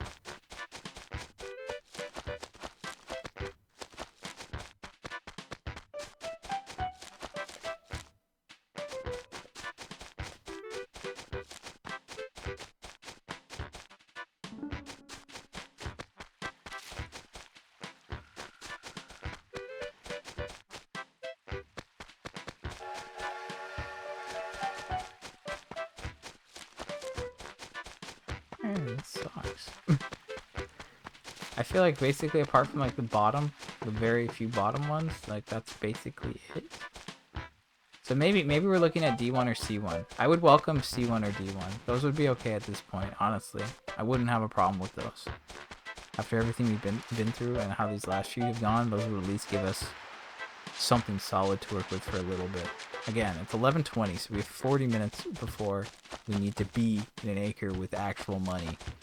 So, yeah. If she's here, that would be... Oh. Give me a break, Joan. I can't work with this. There's no money here. This is so scuffed, it's not even funny. This is like the most scuffed turnip stream I think I've had. I thought last week was bad, but this week is like, oh, you haven't even seen my final form. This is the final form. Okay, that...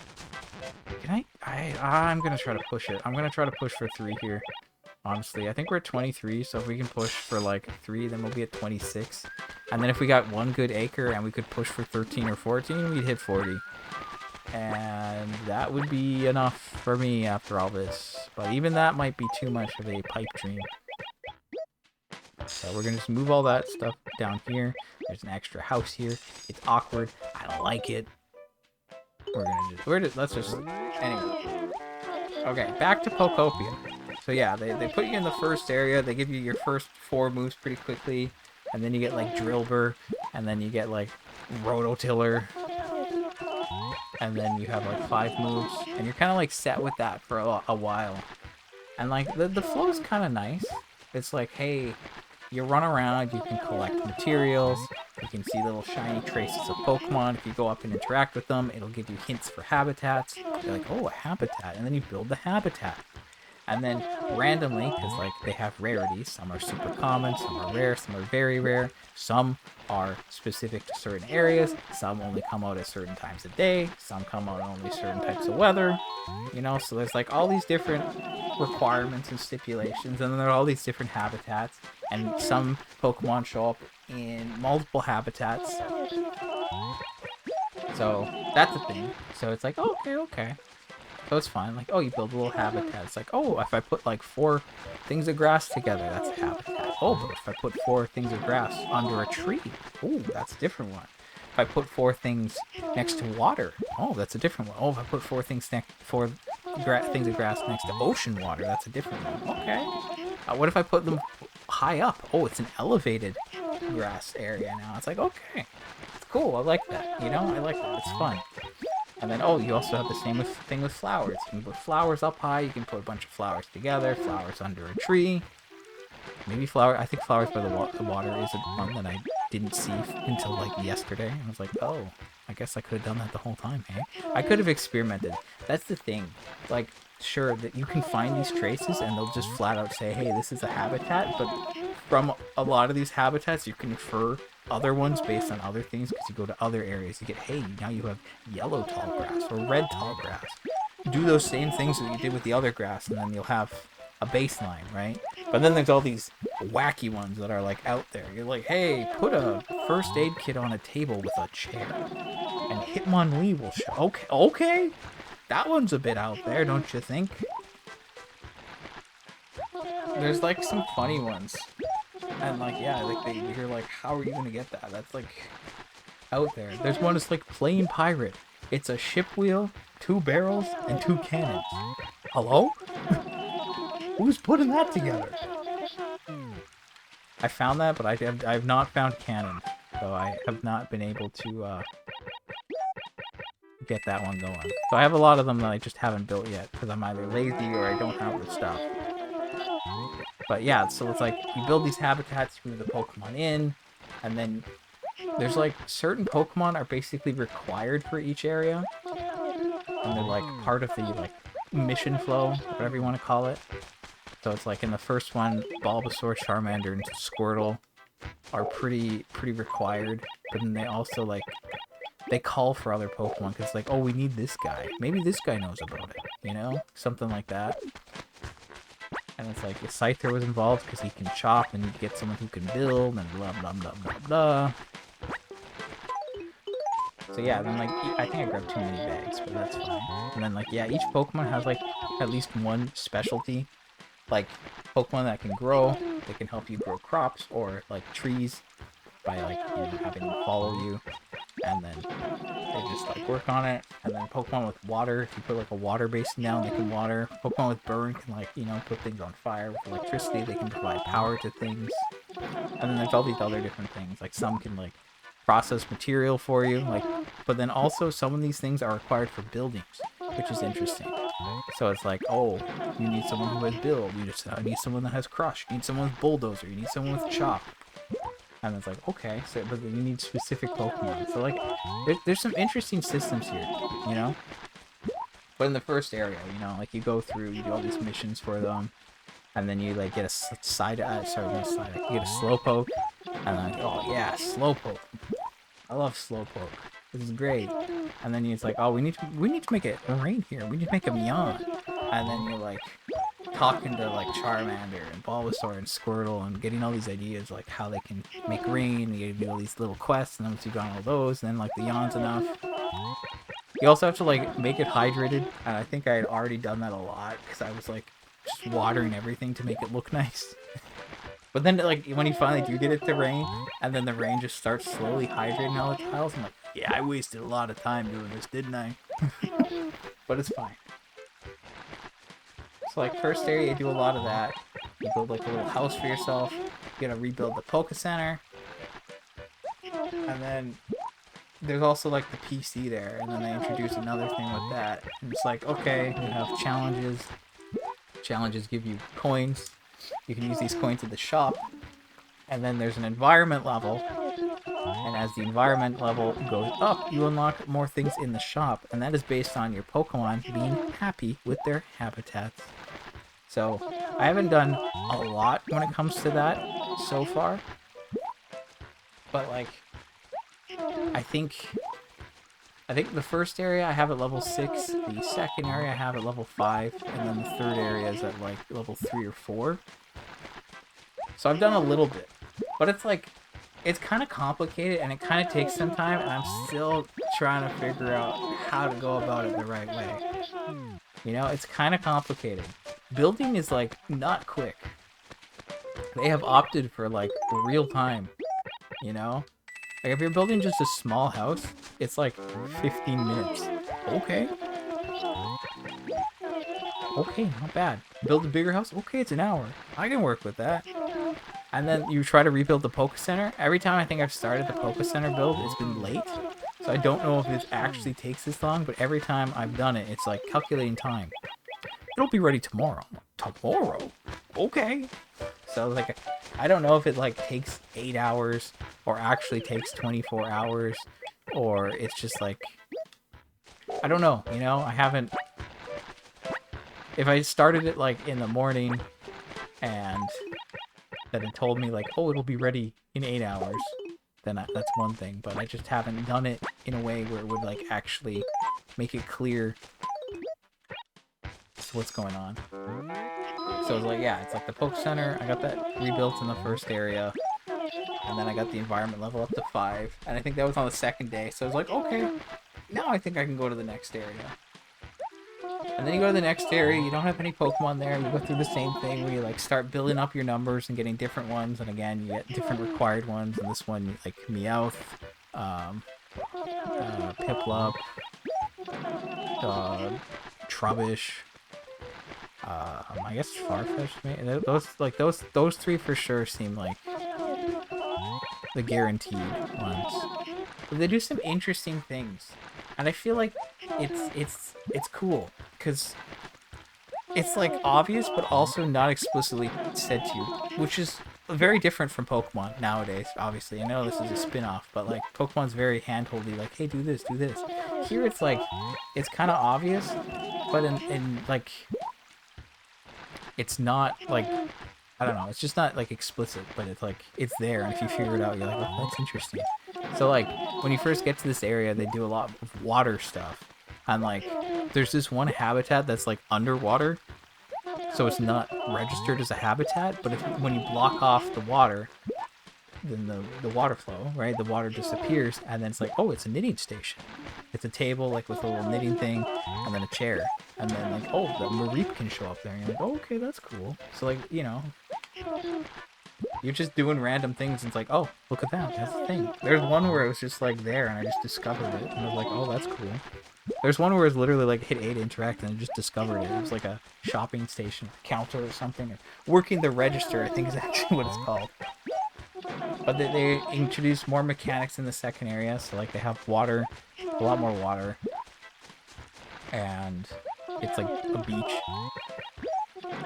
and like then they give water Pokemon more abilities, so like they can't just water that, they can also like help you clean up mud. Like once they use their bubbles on it, then you can use water to wash it away, and you're like, okay, nice, that's good, you can clean up the beach. And they obviously have more materials here, right? Like every area introduces more materials. Like here you have like seashells and like very Japanese. You have non-recyclable, non-burnable garbage or whatever.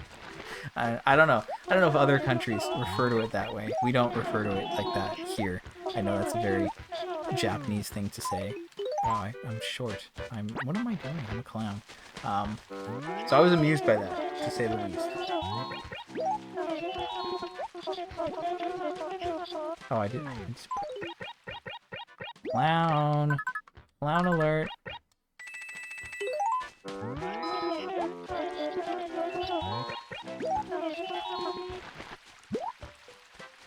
Okay, so we bought 3 here. So I think we're at 26. So if I get a good acre, it's 11:30. We can go past 12. I'll hit 40.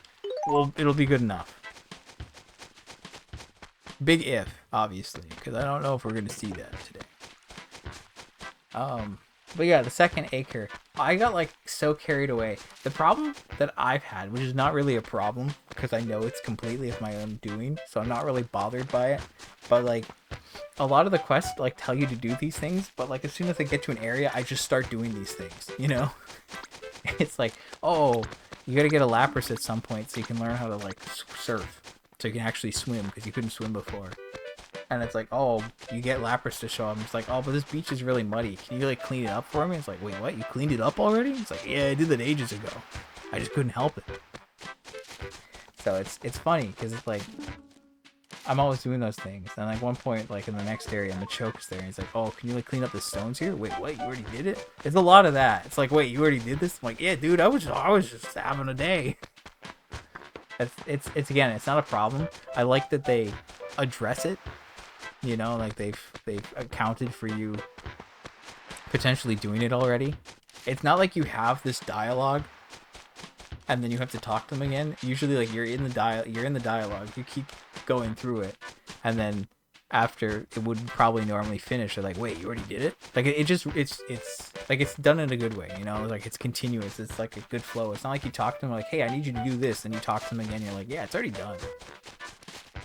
There's one funny quest, actually, for Happening, who shows up in the second area on the SS Anne, on the boat, and she's like, you talk to her and she's like, oh, I'm really scared. There's this sound that keeps happening, like, but it only happens at some times a day, and I think it's coming down from there. And I had already explored the ship at this point, and I had picked up a bunch of stuff. So I went down there, I looked around, I'm like, nothing's making any noise. What are they talking about? And then I go back to Happening and I talk to her, and I like go through the dialogue, and then the game explicitly tells me like, you picked up an alarm clock down here already. That's what was making the sound. And I was like, oh. Well, okay, thank you for telling me that, otherwise this would have been impossible to deal with. And then it's like, yeah, you just show her the alarm clock and it's all done. But that was funny because I was like, what the, like, what? There's nothing here. I've been everywhere in this ship. I know. So I was slightly amused, but that one was funny. So yeah, you do more like quests for the people, blah blah blah blah blah blah blah. Get more stuff. Hold on, I need to lock in here. I've already looked at this one, right? Or no? I feel like I've looked everywhere except like up top or like D1. So I don't know. There's potential for Joan to be somewhere where I want her to be right now. But I don't know. I feel like she's not cooperating today. We have 26 minutes left, so don't have a lot of time, to be honest.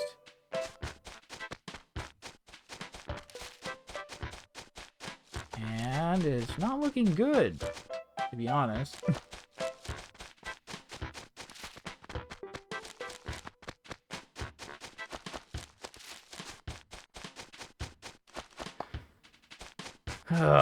Okay. Okay. It's been 2 hours. We bought 26 inventories in 2 hours. This is not great. She's just not giving me any good acres today. And she didn't last week. There you go. Like, there's another look. No good acres. If she's here, that would be... Okay, I can make this work. There's enough for 5 here. I can get that done and then look for another one. And then maybe we'll be fine. We'll go up to 31 with that. So, hopefully... Oh, man, this sucks, though. Honestly, this is not what I want it to be. I need to get a good acre immediately after this, or, like, something that's workable. But, like, 5... I can probably do this... I'd have, like, 10 minutes, probably, by the time I'm done this. So, hopefully it's good enough. Anyway, the second area in Pokopia, you're, like... You know, you go through it again. You, like, discover a couple, like, stations. You get new items, new materials, like iron ore. You can convert the non-burnable garbage into iron ore through Trubbish. You can recycle it. And then with that, you can build some new things. And they introduce these dream islands that you can go to. Like, you can go to one per day, and you can keep going back to it if you want. But, like, they have materials, and each dream island has, like, set materials. You can also find, like, lore there and other things, like, the Hop-Hip event, like the flower event. You can find like cotton spores there to trade with them. That's only on Dream Island. So introduce that, and you keep getting all these different dolls that take you to different ones, which it's cute. I really do love the Pokemon dolls in the games. Gen 3, I really love Gen 3 for the fact that you could have like a secret base and you could like buy the Pokedolls and put them in there and display them, and now you can buy them again. And I really love the substitute doll that's like up there, and you can get it in the game. And that peak, honestly, love it. But yeah, in the second area, they introduced electricity. So like, you'd seen like a water wheel in the first area, but it wasn't really doing anything because there's no water there, and there's no way to get water there. Because like, there's these like paths where it's like, it's clear the water can go here, and if you follow the path up, you'll see like a rock that you can rock smash very easily, and you can see water dripping off of it. So like, it's very obviously saying like, hey, there's water past here. And then if you break it, you know, the water will flow out, and you have like a river or a waterfall or something, right? So like that, they established that. But then the second area, they have like an actual water wheel, and if you can like get it going. And then they have like a couple of these like utility poles. And the interesting thing that they do is like, there's like all these drops in every area. Like you can see like red Pokeballs, like, you know, like the items that you normally see. But you can also see these like gold ones. And you can pick them up. Sometimes it's just like furniture, sometimes it's random things. But sometimes it's like something that's very specific to that environment that you haven't got the recipe for yet. So like, it really incentivizes you to like pick these things up. Because then you can get these utility poles. And you're like, oh, I have 5 utility poles. I can like start playing around with these before I get the actual recipe. So yeah, they also introduced like windmills. I knew that I should have picked one. So yeah, they give you like windmills, all this other stuff. And then like, the interesting part here is that like a lot of these like tiles on the ground have these like little circles. Like they're basically saying like, hey, the utility pole should go here. So like, I just started like filling out this whole like electrical grid essentially. So I had everything like done, because that like near the end of like your goals for this area, you need to like get all these lights on and get it all powered up. Like, that's your quest. And it's like, oh, I already did that ages ago. Or, like, I can't remember who it was. Was it Piplup, maybe? Somebody wanted me to go up to this, like, lighthouse and, like, light it up. And I had already lit it up, like, the day before or something. Because, like, I just connected all the utility poles and everything. So I was like, okay, cool. So, like, we got electricity. They, like, teach you how to do that.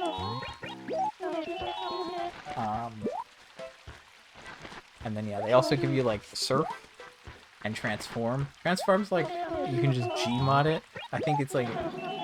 I've not seen any, like, actual use for transform. I think it's more of just, like, a fun little thing so you could, like, mess around with friends if you're playing online. It seems very coded in that sense. Surf is obviously useful, because before you could, like, kind of swim, but not really, and you keep jumping.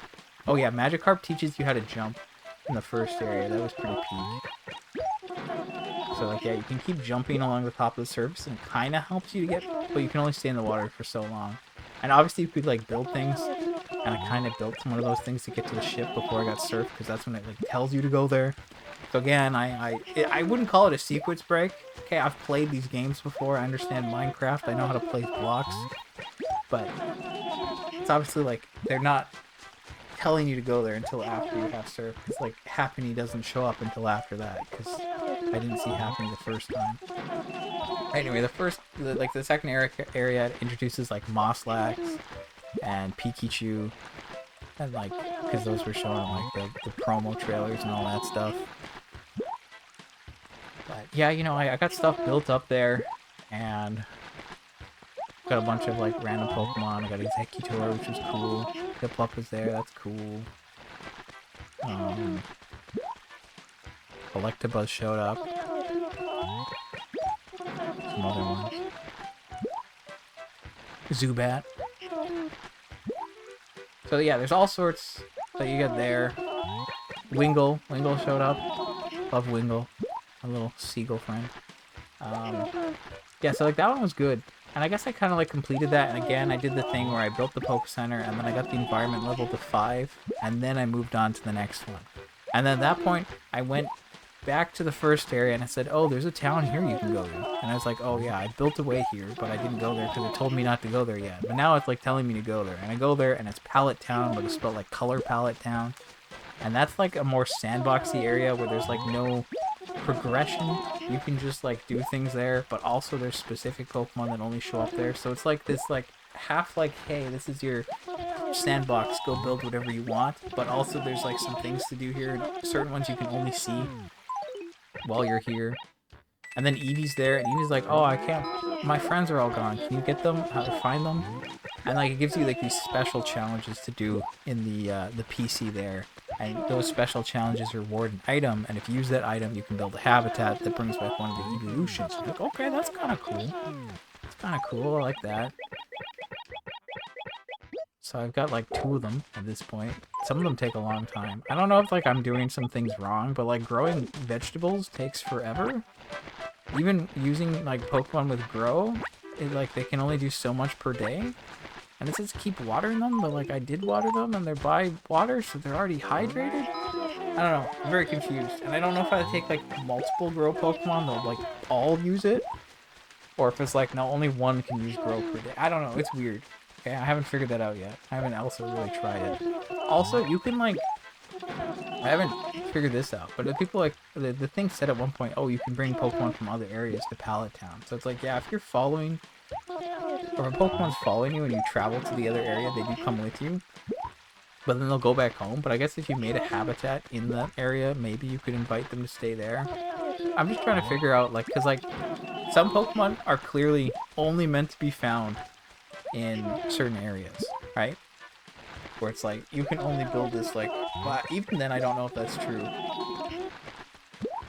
Like, I don't even know if that's true, I'm gonna be real, right? Because, like, you get, like, green grass in the first area, and yellow grass in the next area, and red in the third. But if you use Rototiller, you could take the grass, and I theoretically, you could put it in another area. But I don't know if the habitat would register. Also, I think you can only have, like, one of each Pokemon. I've not seen any repeats so far, which makes sense, I guess, based on how they've done it. So, it's interesting. You know? It's interesting. Um,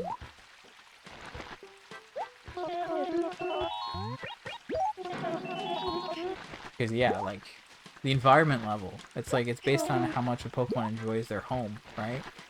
And you can build these homes, but like obviously you need a certain amount of Pokemon in each area if you were to get them to if you were to get maxed out the environment level. And I don't even know what the level maxes out at. Maybe it's not a problem. Maybe it maxes out at 9 and that's it. Who cares? Done. But it's like, do I need to move people around at that point, or do I just have to like? I'm not sure how much I need to do in order to hit 9, and like how many Pokemon you need there. So I don't know if you need to move things around. I assume not. I assume they have some system, or maybe after you've like done everything, you can move things around freely. Because I don't know. I tried moving with someone by accident, and it's like, oh no, he has more to do here. Or he said, oh, that's pretty far. I don't know if I'll go there. So I don't know. Maybe people, like, maybe Pokemon can only follow you from that region to Pallet Town, but they can't go to other regions. Or maybe once you, like, beat the story, maybe then you can move them around. I don't know. There's a lot that I haven't quite figured out, obviously, but that's what I've got so far in that sense. So yeah, I guess I, like, finished the second area, and then I got some more things building in the first area and the second area, and then like yesterday I did a lot. I did a lot yesterday.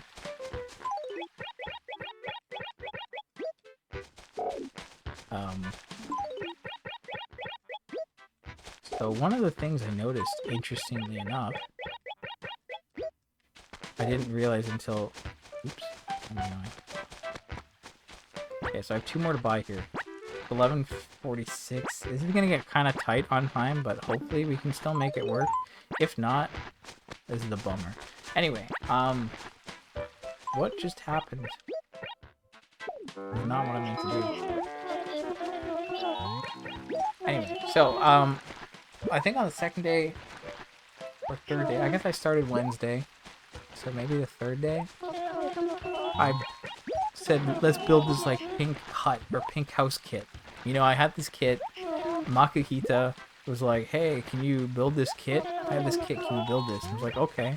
So I put it down next to like some other like worn down houses that were like already there from when when I showed up, right?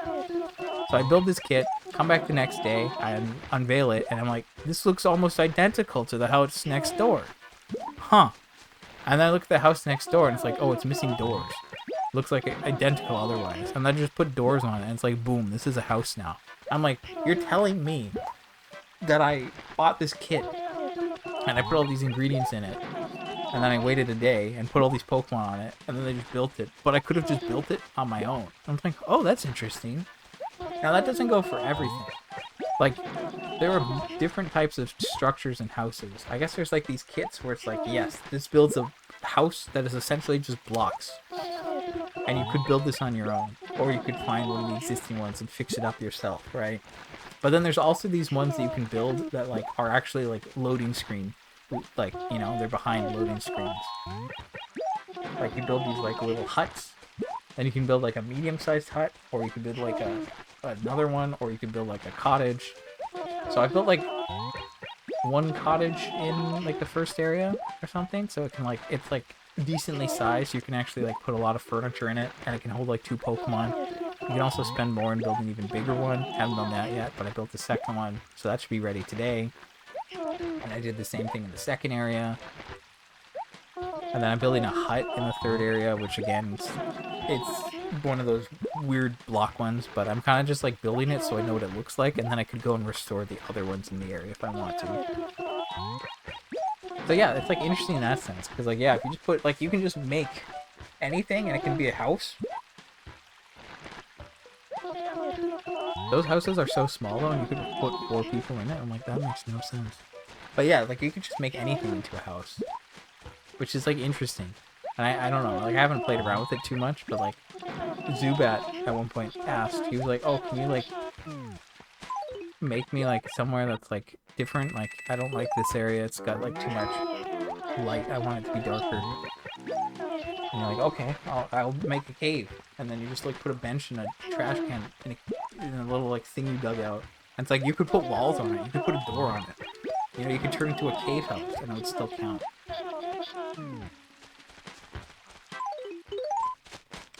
So I just think that's kind of cool, you know? I think there's some cool systems in play there.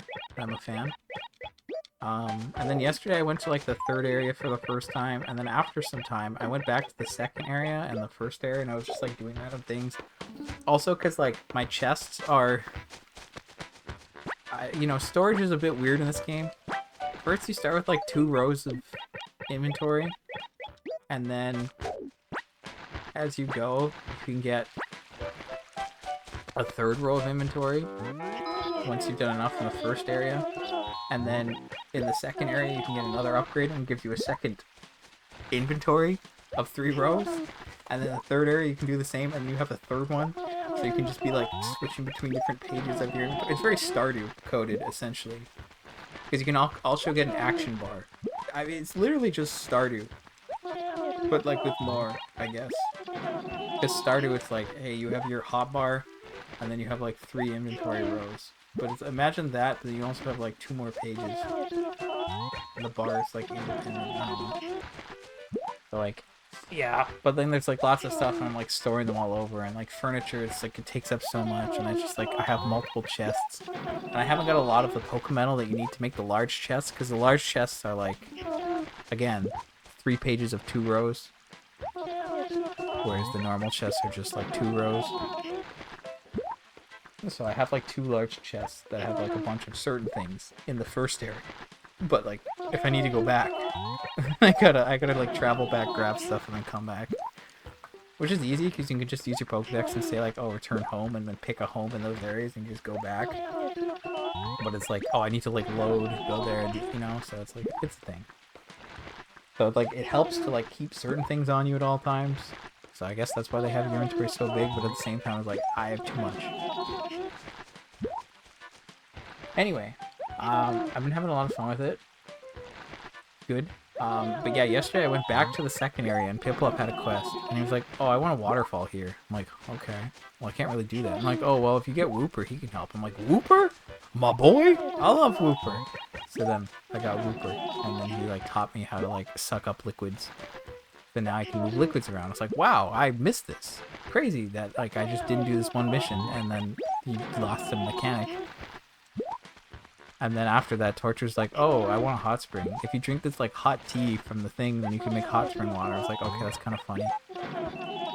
So yeah, now I can like move water around, which is good. Now I can make a waterfall in the first area and get some water on those water wheels. And if I did that, then, you know, we could get some power going there. I do have a little bit of power there because there's a windmill, but then we'd have more. Okay, 11:52. Again, I was at 26. This is 5, so I think we're at 31 now. We have 8 minutes before we're out of time. I've been going for like 2:20, which is not a lot, obviously. I'm gonna run down, because I don't want her to show up here, because that would suck. So we're gonna just look at all these good acres first, I guess. But I'm gonna drop these turnips up here first. So again, this is like go time, you know? I have 7 minutes to make something happen, essentially. I'm at 31 inventories, so like we're not at 7. I kept saying like, oh, 7 mil, we're basically locked in. That was a lie. Couldn't be further from the truth. Perhaps my hubris and my statement have done me in yet again. I don't know. But we're gonna... Okay, there we go. We're set. That's good. That's exactly what I wanted. Good.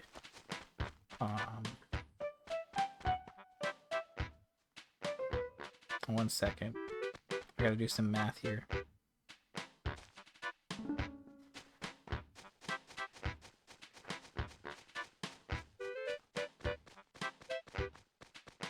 Okay.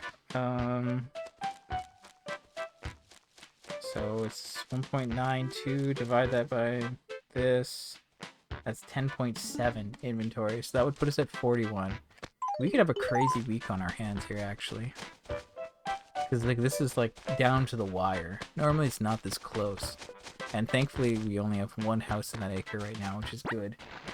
So let me grab some money from here.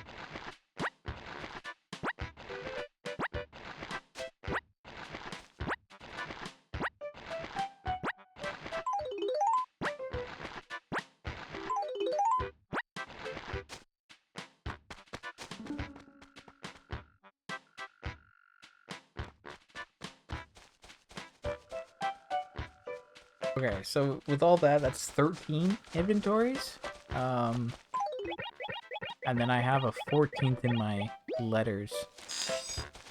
So that's probably good. Or I could just grab this. Because if I times that by number and then I add like 90k on top of that and then divide that by the number, we have almost enough. I think 14 is good. Honestly, 14 is good. Actually, let me do the math again real quick. I don't have much time before I need to actually start. But I'm at 31 inventories, I think. Let me just mark that down. Alright, so like that's 10. That's 20. What? That's 10. That's 20. That's 22. That's 24. That's 25. That's 30. 31. 31. If I bought 14, we'd be at 45. Which would be 8 mil. Which is... Yeah, I think we're good if that's 8 mil. Honestly, like, I could push for one more, but... I could push for one more. Okay, we're gonna push for one more. You know why? Because I'm crazy. Hopefully this doesn't bite me later. But yeah, if we go for 8 mil today, and it does work out, which again, I'm not trying to jinx it, but if it did work out, then our current average right now, if we were to do this in 3 weeks, would be 5.7 mil. So obviously I'd be like 2.3 mil up on that, which would then split in half. So I would only need like 4 something each week. But then if next week I did a lot, we'd have, you know, oh, whatever. Anyway, okay. It's time. This is gonna go on for a while. It's been a very weird day of turn-ups though, honestly. You know?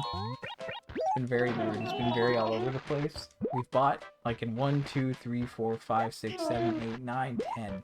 10 acres, although technically one of those was 2. And then this will be like the 11th time we're buying. So it's just like weird small numbers, right? Because like our highest number in an acre was 7. It was 7 and then 2 5s. Everything else was way less. It was not great. But somehow we lucked out. And I made it to this acre at the end. So we can go crazy now. But yeah, back to Pokopia. So I did some more stuff in like the first few acres. There's one thing I haven't touched on too much, which is like the time system, which I don't have a full grasp of yet, to be honest. I know there's 4 times of day, and more often than not I've been playing during the evening or night, but I don't know when the hours actually are. There's 4, so like is it in like 6-hour sections or is it split up differently? I don't know. Maybe the game told me and I missed it.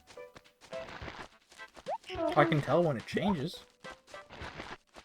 But yeah, there's some Pokemon that only show up at night. There's some that only show up in the day or morning. So yeah, it's not like, I don't think it's as specific as Animal Crossing. Because like Animal Crossing, for example, it's like, hey, this thing's only available after 9 p.m. Okay, sure, I guess they kind of have that.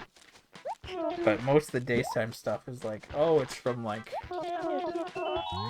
9 to 5 or something, you know? It's like 8 to 4 or something. Like, it's kind of just like the whole day. Which I guess is like I don't know. Again, I haven't played enough to say, but a lot of them are like any time of day. Especially the ones that are like kind of required for the area, you know? Because again, there are some where it's like, hey, you need to get this guy, and this guy helps you get this guy, and then that guy teaches you a thing. So like for some of them they are set, and the rest are bonus.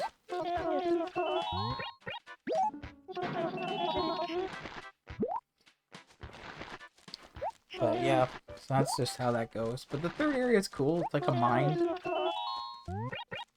So they teach you. Okay, there you go. There's new. We bought our first inventory. Next inventory, I'm only going to grab 5 bags. Again, I'm hoping to buy 14 or 15 here. So we are going to be here for like at least 40, 45 minutes. So this will be over 3 hours at this rate. But we're gonna like be putting up a podium price here. You know? So can't really complain too much about that, assuming it works out. But yeah, like we did like an 8.4 and there's like an 8.1 or 8.2, and if we can get just like an 8 or 8, this could be an 8.2 as well, actually. So yeah, huge moves could be made here. We'll just wait and see. Stay away from the border there. I'm frightened. I'm also getting hungry at this point, which is unfortunate. But I'm gonna just work through it here. But yeah, the third area is a mine. They get you a Machoke pretty early on, and he teaches you strength. I'm like, okay, that's cool. They're teaching me HM. This is pretty cool. It's like you learn Surf, you learn Strength, Rock Smash, Cut. That's all pretty cool, right? So you learn Strength, you can then push things around. There's a lot of like these boulders that you can make like habitats of. You can't break them yet. I don't know if maybe you can later. But now you can push them around, which is cool. It fits the themes of the game. And that's cool and helps you like interact with the area more. And then they also get you a Graveler, and Graveler teaches you Rollout. And Rollout is great because it lets you roll around. Before you have like the option of sprinting or walking, but then you can like, you know, just turn into Graveler and then roll. And you can also like hold B, and I think it makes you roll even faster. So like you can go pretty quickly with this thing. But you know, you can actually go even faster on hand carts, which are essentially just mine carts. But maybe they chose hand carts not to be like mine carts because so many other games use mine carts. But you can put down rails and then get these hand carts and then just like go cruising. Also, you can like attach hand carts to each other, so you could have like a Pokemon train going on. It could be pretty cool. Also, they can like ride them on their own if you like set up the stops. And that's cool, because again, when you first get to this area, there's a lot of these like tracks just like scattered. I guess it's very similar to like an abandoned mineshaft biome in Minecraft, where like there is like some rail, but it's like worn down. It's not maintained, so like the rails aren't everywhere. But yeah, there's these paths where it's like, oh yeah, you can see the rails would go this way. It's like you can find some rails there, but as you go, you get the recipe, and then you can make more. I haven't filled them all out, but it's pretty cool. And you can go really fast, which is nice. But like there's this whole mine, there's like lava everywhere. So it's pretty cool. I've done a decent amount of exploring there. But I need to do more. But like the flow here is like, hey, you gotta like save this guy who's stuck in a barrel. And then they're like teaching all these recipes. And then you can learn these recipes and they can power up your moves. So it's like, okay, if you make like a salad, you can upgrade. Oops. Shoot. Didn't mean to do that. Ugh. Annoying. Oh, that's unfortunate. You can make salad. The salad powers up Cut. Okay, I'm going to fix this by doing this. Watch this. This is a crazy maneuver.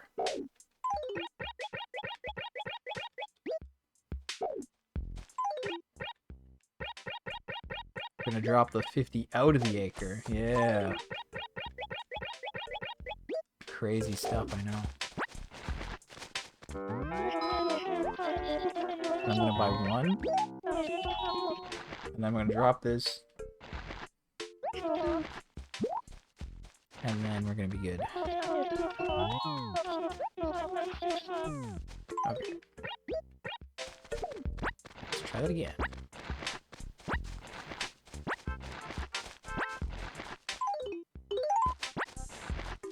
Oh, the hunger is kicking in. This is a problem.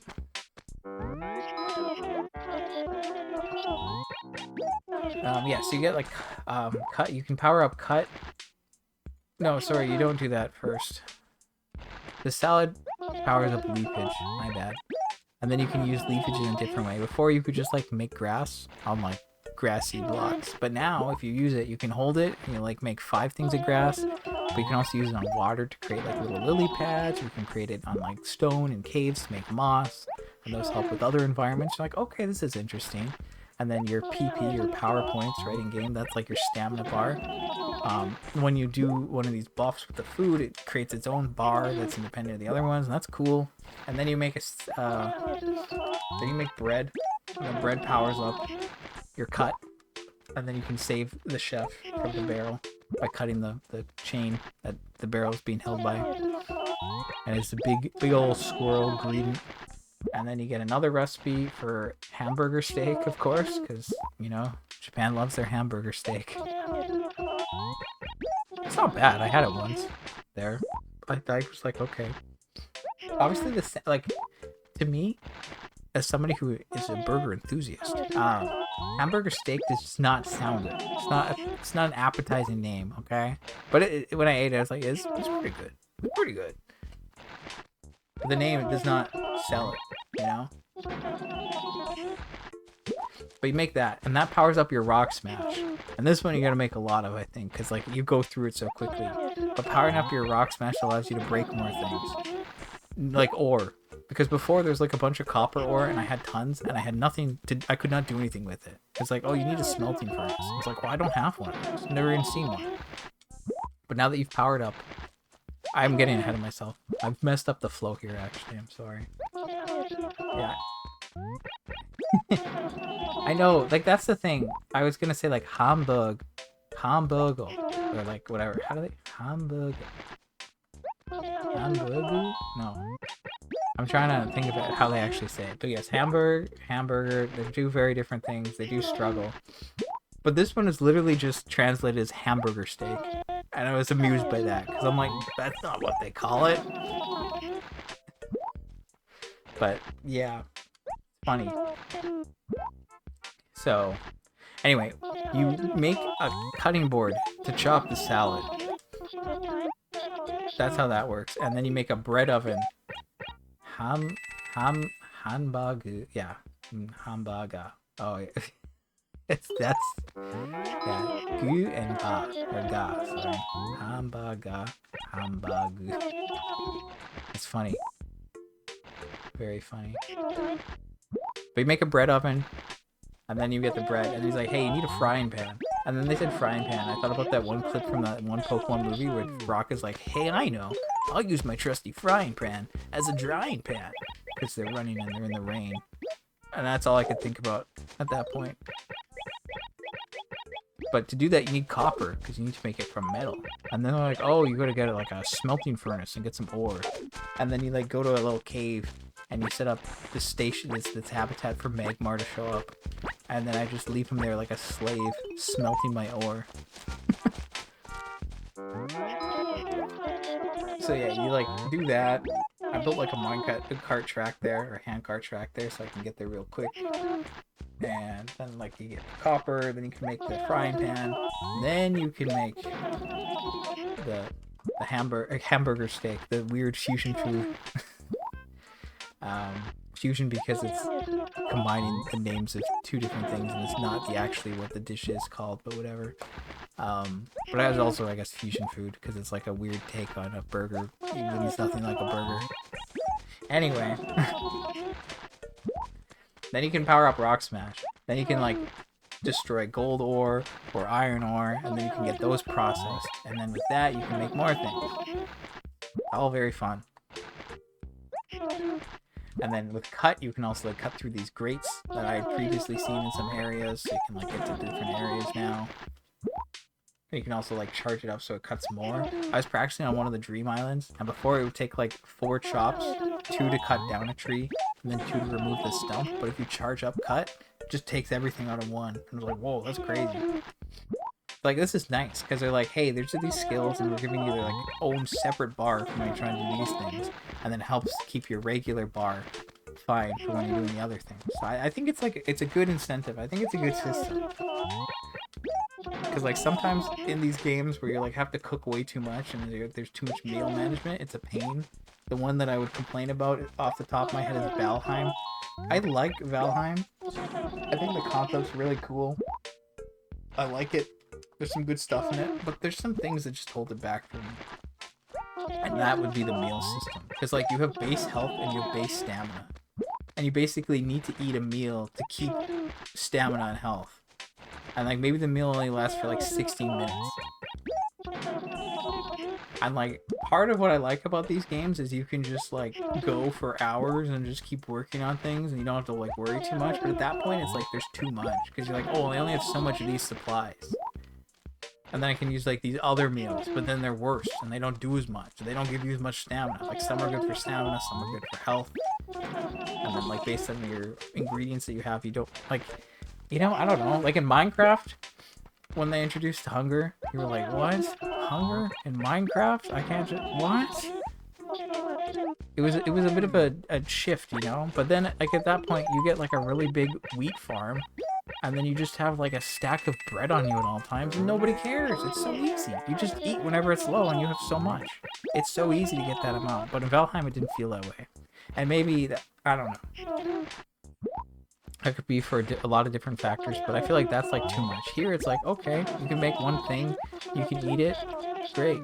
Now you have all that bar for this thing. And like I don't use cut that much, so I don't have to do it for that. It's probably just gonna be rock smash that I have to like power up a bunch so I can go mining.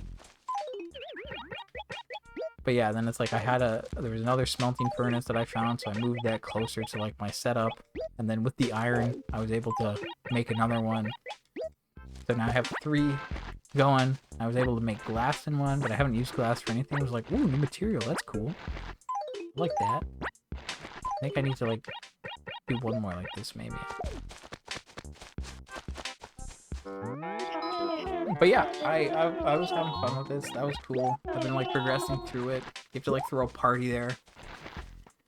So I'm like working on the party thing. I think the party's basically good to go. I think like the mood is like maxed out. I just didn't go with it. And then like I have the Poke Center building there. I was gonna build a house there actually, but then I couldn't build it because it said there's no room to build it. And it was like set up right next to the Poke Center. So I'm like, did you troll me here with how it was like set up to begin with? Or is it because it's like I'm building one and I can't build the other one because the scaffolding's like in the way? Like I don't know. Are they too close to each other? You'd think that they wouldn't put them too close together. So I assume it's just the scaffolding's interfering.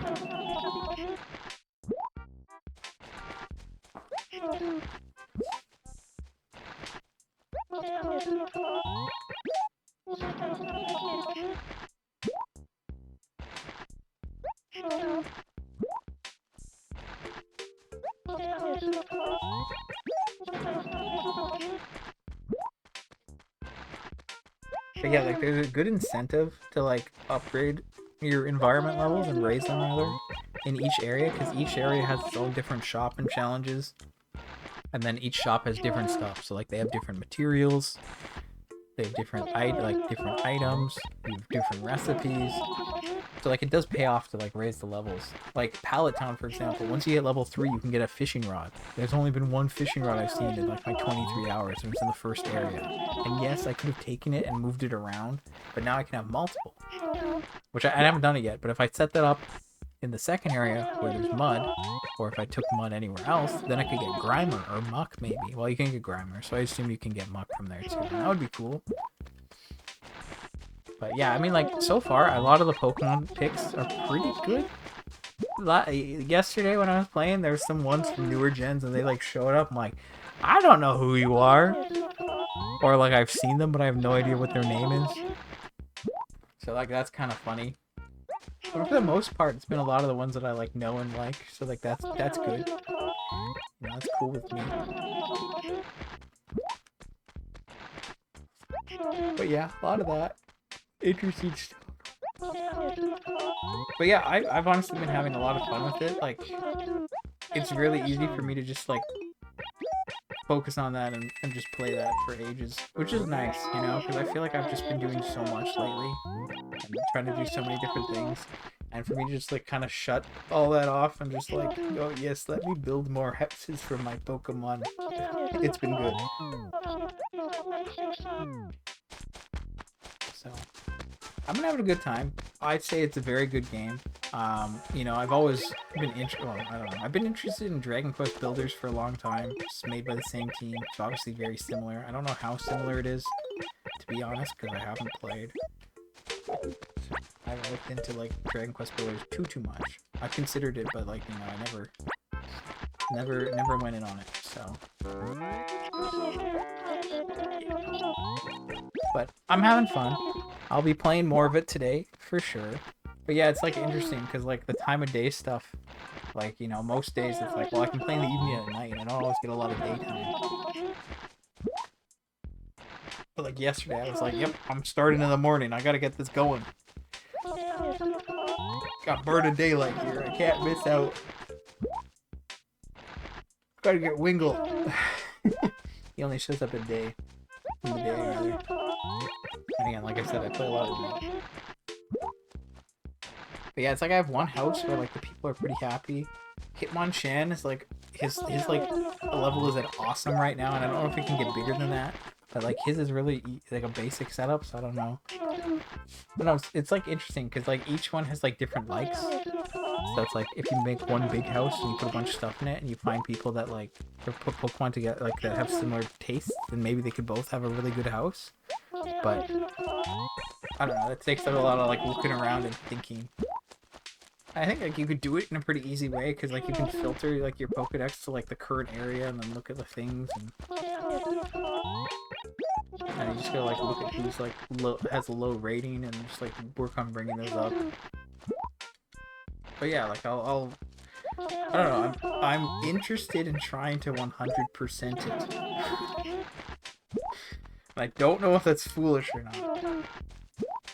Because there's, like, I just hit my mic. Good, I apologize. It's really itchy right now. I hope it's not from dust. I did a lot of dusting yesterday. And the day before, I think. So, there shouldn't be as much dust in here. But yeah, they give you, like, a whole, like, item catalog. Not really, like, catalog, but it's like a collection page. You can see, like, every item. And, like, you have all these recipes, and you can, like, have the full recipe thing. And, like, every recipe you craft gets a check mark. So I was like, oh, I feel like I gotta just do everything. And, like, they show you the empty boxes, so you'd know if you're missing something or not.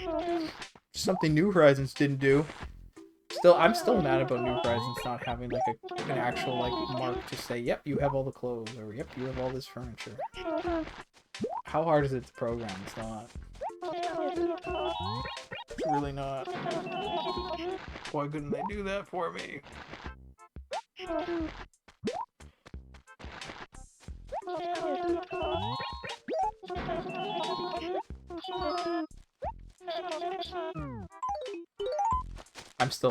I'm gonna be annoyed about that forever.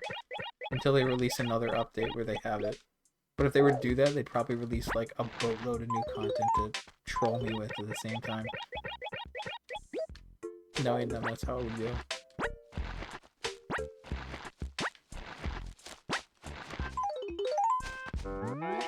Anyway, so I am considering trying to 100% it. But, like, yeah, I don't know how much work that is. Like, in the store every day, there are, like, 5 daily items. And, like, I only have access to 4 of them so far, because it's based off your total environment level, with, like, the 4th one unlocking at level 10, and the 5th unlocking at level 20. But some of those are recipes sometimes, and I don't know if those are, like, a subset of recipes that can only show up there, or if they're just random ones that you can get. Because, like, some you unlock them, right? But some, like, if you're just going, like, You can find the recipes out and about, or like the rivers or water sometimes like has something shining in it, and if you go there, you can get a recipe. And like some of them, it's like you pick up a material for the first time, you're like, that gives me an idea for this. So I don't know how like it's I don't know how it's all determined. So I'm gonna just like keep going. We're gonna keep progressing through everything. Try to get my levels up. Try to get every Pokemon. Complete the decks, and then try to get all the items. I don't know if that's gonna take a long time. But also, they have like an event going on right now. And it's like a 2-week event, and the events have like an event Pokedex and event habitats. So like it's separate. So like you can clearly like do all this stuff, but then all the events will be different. But that's like Hoppip and Skip Plume and I guess like I don't know, maybe Jumpluff. I think that's what's going on here. But like you collect these cotton spores from the Dream Islands, then you can like trade them in for items. And I tried just putting a bunch of items together, and I actually made one of the habitats, and then Skip Bloom showed up. But the game didn't tell me how to make it. And I tried making other combinations, and that didn't work. So I don't know what I have to do, and if they tell me or what. I don't want to look things up, but it is also like there's a time limit. I have like 10 more days, I think. I think it's from like the 10th to the 25th. So I gotta figure it out sooner rather than later. But yesterday when I did some more trades, Hoppip like thanked me for everything, for all the trades I'd done, or for doing so many. So maybe today when I start or go there, then they'll tell me. So I don't know. We'll see.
Egg is already getting like awkwardly full.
Quick count, that's 1, that's like 2, that's 3, that's 4. There's like 5 left over down here, I think. I mean, I've been here for, I don't know, almost half an hour. So, yeah, we should be at like close to 10. So having like 5-ish, that puts us around that pace. So, yeah, we're gonna get this done, and then I'm gonna leave, and then I'll get some more stuff done in my room today. Play some more Procopia. And then, yeah, tomorrow we'll start a new week. We'll start off with Red on Tuesday. So then our next one will be Thursday, and if that's someone we can deal with then and there, then the next one will be Saturday. But we've had some bad luck, so who knows? We'll just wait and see.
Are you winning?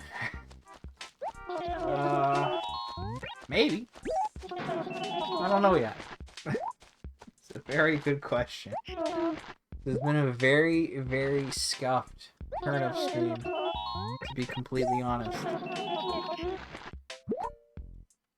I'm in a good acre. It's 12:30, so like I am buying past the deadline, right? But basically up until 11:45, it was just like, hey, none of these acres are your good preferred acres, right? Like I have 6. 1, 2, 3, 4, 5. No. 1, 2, 3, 4, 5, 6. Yeah, I have 6 acres that have basically just under 2 mil, which have a lot of space and they're fairly close to the store. Those are like my preferred acres. This is one of them. I didn't get any of them last week, but I got like the acres that had more space and more money, so I still did okay. But I also had a really low price, so it didn't like matter that much. But then today, it's like I was just getting like all the bad acres, like acres that don't have money, acres that, you know, are really, really small and don't have money. It's just been very, very scuffed. It's been like painful the whole way, right? Even up until the end, right? Like we got one and we had 5. I was like, oh, okay, this is a little bit better than what we've seen. And we had a decent price, and I kept saying like, oh yeah, we're gonna get like 7 mil, no problem. But then somehow, some way, Joan showed up in this acre right at the end, so we're able to save it. Well, up until this point, it was looking very scuffed because it was basically noon, and I had only bought 31 inventories, and I needed like 39 or 40 if I wanted to hit 7 mil or something like that. So it was not looking great, but I have a lot of money. I have enough money to buy 14, maybe 15. I can't. I think we can buy at least 14, but the space might not work out for 15. So we're gonna see.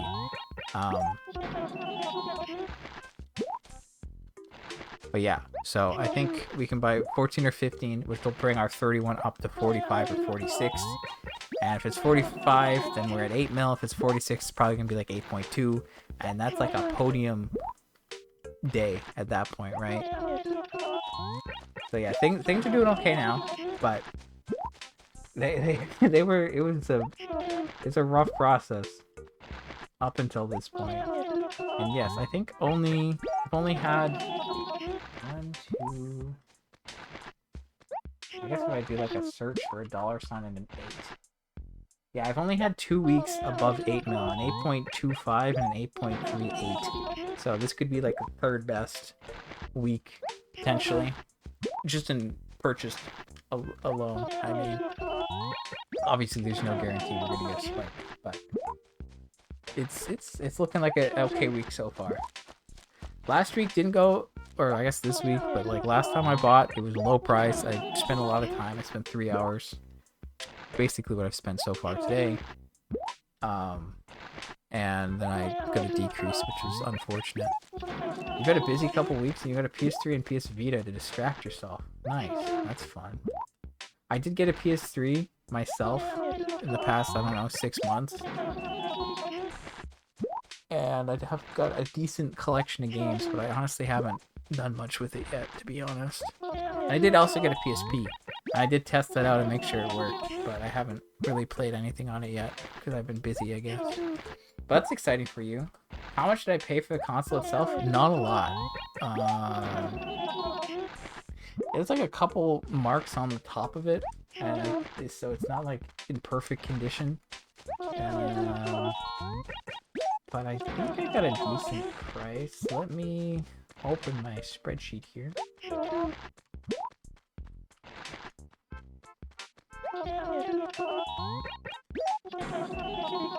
Where's the PS3 at? Okay, hold on. I'm back in turn-up mode. I will give you a number soon.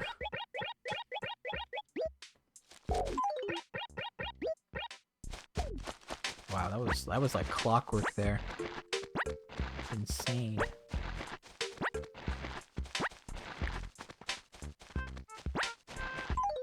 Oh, that's too much. Great. Okay. Nope, go away. Okay. PS3's $35. Yours is a slim, not the super slim. You don't look at those look. You got it for $90. Yeah, I got a slim for 35. Yeah, I did get it really cheap, honestly. I'm a patient buyer.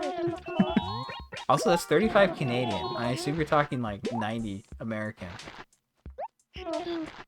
So, I mean, it works. I don't know if I don't think it has any problems with it. Have I tested it? I don't know if I tested it yet. I think I did. I'm not 100% sure. But it came with the power cable. I don't think it came with like HDMI, but like who cares? HDMI is HDMI. I got plenty of that. So yeah, I got that, and I've just been doing games slowly. I think the PSP I got was like, I don't know, about 100? It was around 100, something like that. I can't remember exactly what it was. I assume the Vita was a decent amount too. I haven't bought one because, like, I don't know. Oh, yours came with HDMI power and a controller, but no cable for the controller. Interesting. Yeah, I bought a controller separate for $11. The Vita was 160. Yeah, I feel like the Vita is expensive. I think that's just how it is usually. Which is why I haven't bought it, because like I don't really have any attachment to the Vita.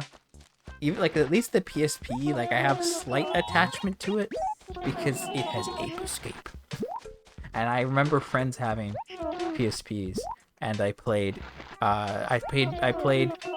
Battlefront 2 and Ape Escape, and I had fun playing both of those on the PSP, and that's enough for me to have a slight attachment. I don't think I knew anyone who owned a Vita, so I never played anything on it. I've never even held a Vita. But I have seen them. I've considered it. But I'm like, it's too much. It's too much. I don't need it. I don't need it yet. Maybe one day. Maybe one day I'll get to the point of going for a Vita. You're excited you can play it without... Yeah. That's the good part. I know, playing things how they're meant to be played is kind of nice.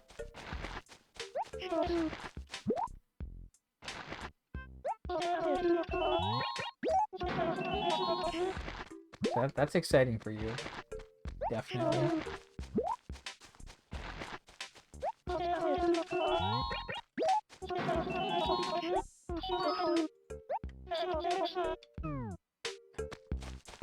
Yeah, that does sound very, very weird.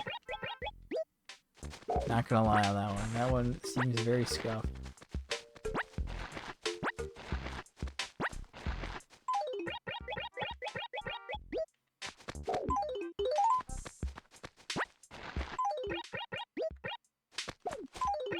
Okay, this is a little sketch, but we're gonna just do that.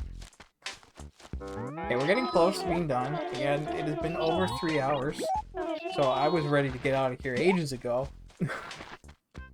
But I'm going hard. I've been going hard on turnips all year. Honestly, I skipped 1 week, but every other week I've put at least 2.5 to 3 hours in, basically. I don't want to say that we're getting close, but like we are technically getting close. And I don't want to jinx anything. Okay, I don't want to jinx anything, but I'm hoping to be done in the first half of this year. I'm saying that as a very general timeline, because I'd love to be done way quicker than that, but I don't know when it's going to be. And I don't want to jinx it, because I feel like I jinxed last week, maybe. And I don't want to do that again. I don't know, the patterns have been weird lately, too. Because it's like most of the second half of last year, it was like you'd have multiple spikes in a row, then a week or 2 weeks off, and then you'd have multiple spikes, and then, you know, just keep going like that. And then this week it was 3 bad, 3 good, 2 bad, 1 good, 1 bad, you know? So it's like, it's way more, like we broke the streak, the spike streak, right? Like the spike streak, I guess, where it was a streak of streaks. That's been broken now for like after 6 months. So who knows? Before I was like, if I got a spike, I had a good feeling that I would at least get like 2 or 3 total.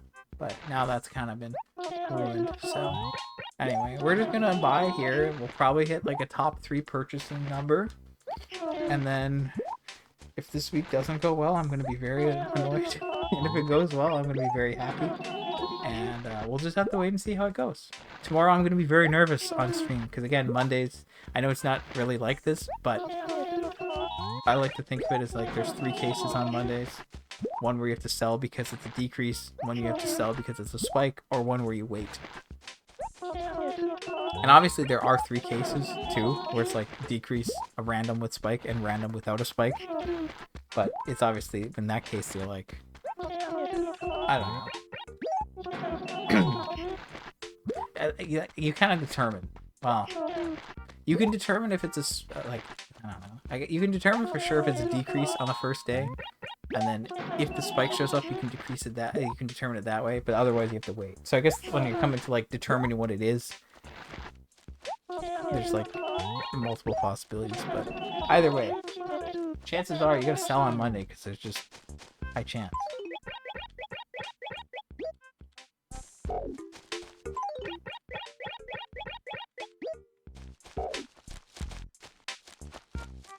So we're getting really close to being done, which is good. You never know what the price... Yeah, no. Well, you never know. Things can go so many different ways. Okay, this is looking a little iffy. Not gonna lie. I'm gonna have to do some thinking here. So again, I brought... What did I bring? Do I have the number? Do I have the number in my calculator still? No, I don't. Wonderful. So I had... I brought a full inventory here, right? I think. 1.92 plus 450 divide that by 178.5, then you get 13.2. Multiply that by 78.5. And then we add, what was it, 90? 90, and then divide that by, I just messed up. Let's try it again. Me when I'm trying to do multiple things at once. So add 450, add 90, divide by 178.5. That says 13.78. Which is, you know, maybe a bell bag or two away. So the fact that I have 5 left over, yeah, that tells me that I've bought 13 at this point. Now I have plenty of money in my letters. Now it's a matter of space. Because I need to drop this inventory, and then I need to pick up that money, drop that inventory, and then pull my money out from my letters to buy the 15th. So I don't know if we can do that. I'm going to have to look around and see. Because we're definitely going to have to drop things into the surrounding acres if we want to make this work. Unfortunately, some of the stuff to the right is already blocked by the money that's there, but the money that's down below, I've moved some of that because I've used it. So we do have some extra space down there. I don't know if it's enough though. So we're gonna see. We're gonna see. Because if so, then we can get 2 more inventories. If not, we can only do 1. I think I can at least do 1 though. But yeah, this could be pretty huge, honestly. I feel like this inventory is almost done. Also, yes, I've been talking about it a lot this stream, but I've been playing Pokopia lately. So that's kind of been my focus for the past few days. I started on Wednesday because getting a physical copy was a pain. That was a whole thing, and I don't want to talk about that because it was very annoying.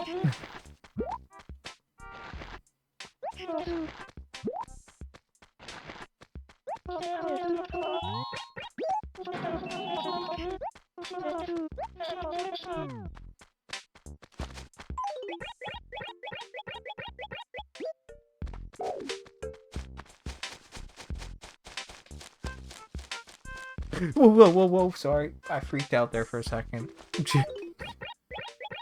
I like pushed on the stick accidentally and I freaked out. That was slightly stressful, not gonna lie. I had too many moments where I had one moment where I left an acre early. And that was quite embarrassing. Okay, so there's still like at least 5 there. I could drop there. I can drop up there. You know what? I think I can probably pull off 15. And again, this is going off of just numbers and math, you know, like before I was like counting, but now it's like, no, if I just know how much money I have in an acre and then what's left over, I can determine what I spend. So we'll do a 14th, then we'll do a 15th, and then I'm out of here. It's been over 3 hours. This is ludicrous.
Okay.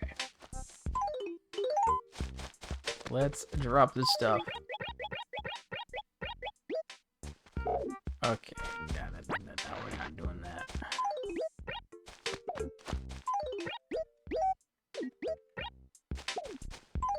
So yeah, some of these turnips will be a little bit out of sight, which is not great, but we can work with it. It'll be fine. We can definitely go up here. Okay, I'm not far enough up. I was a little scared. Am I over enough or no? No, I'm not. Okay. I guess we can just drop them here. Alright, cool. So that is 14 inventories. We're saving this week with this acre, honestly.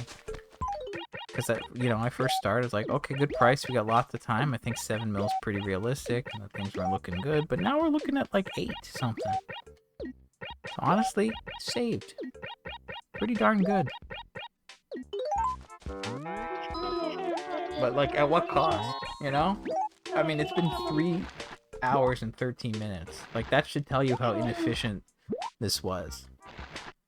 Actually, I don't even know if that's true. Is it just inefficient? I mean, I'm buying, what, 46 inventories? That's what I'm looking at, yeah. So, if I go... Let me compare here real quick. So, February 9th, I had a price of 109 and I bought 46 inventories for 7.5. So, February 9th... Sorry, the 9th would be the Monday. I'm looking at the 8th. That stream was 2 hours and 57 minutes long. So I guess that helps to put into perspective how slow this week has been. And how much work I've had to do running around to find Joan and how slow it's been as a result of that, right? Because, like, if we're just talking inventories, at like a relative price, you know, it's 109 versus 119. Those are fairly close prices. If it's taking me like 20 minutes to buy, like, it's 20 minutes extra this time. That's just how much time I've had to spend running around looking after Joan. So I know 20 minutes doesn't sound like a lot, but it's 20 minutes on an already like three hour stream. Maybe you kind of get the idea. I don't know. For me, it felt rough because there's just been so much time spent looking for Joan. You know, it's very easy for me to just like talk and like spend time and like not focus on the turnips when I'm just buying turnips and like, you know, just rocking my finger between A and B over and over again, and then moving my thumb down to hit the C stick down twice and then hit A again and just keep doing that, you know? Very easy to do this and talk, but when you're looking for Joan, not as easy. So it's very, very much noticed by me, and it's like I just want to zone out and talk and not focus on the fact that I've been buying virtual vegetables for 3 hours. Virtual vegetables, that's a good one. Honestly, I amused myself with that.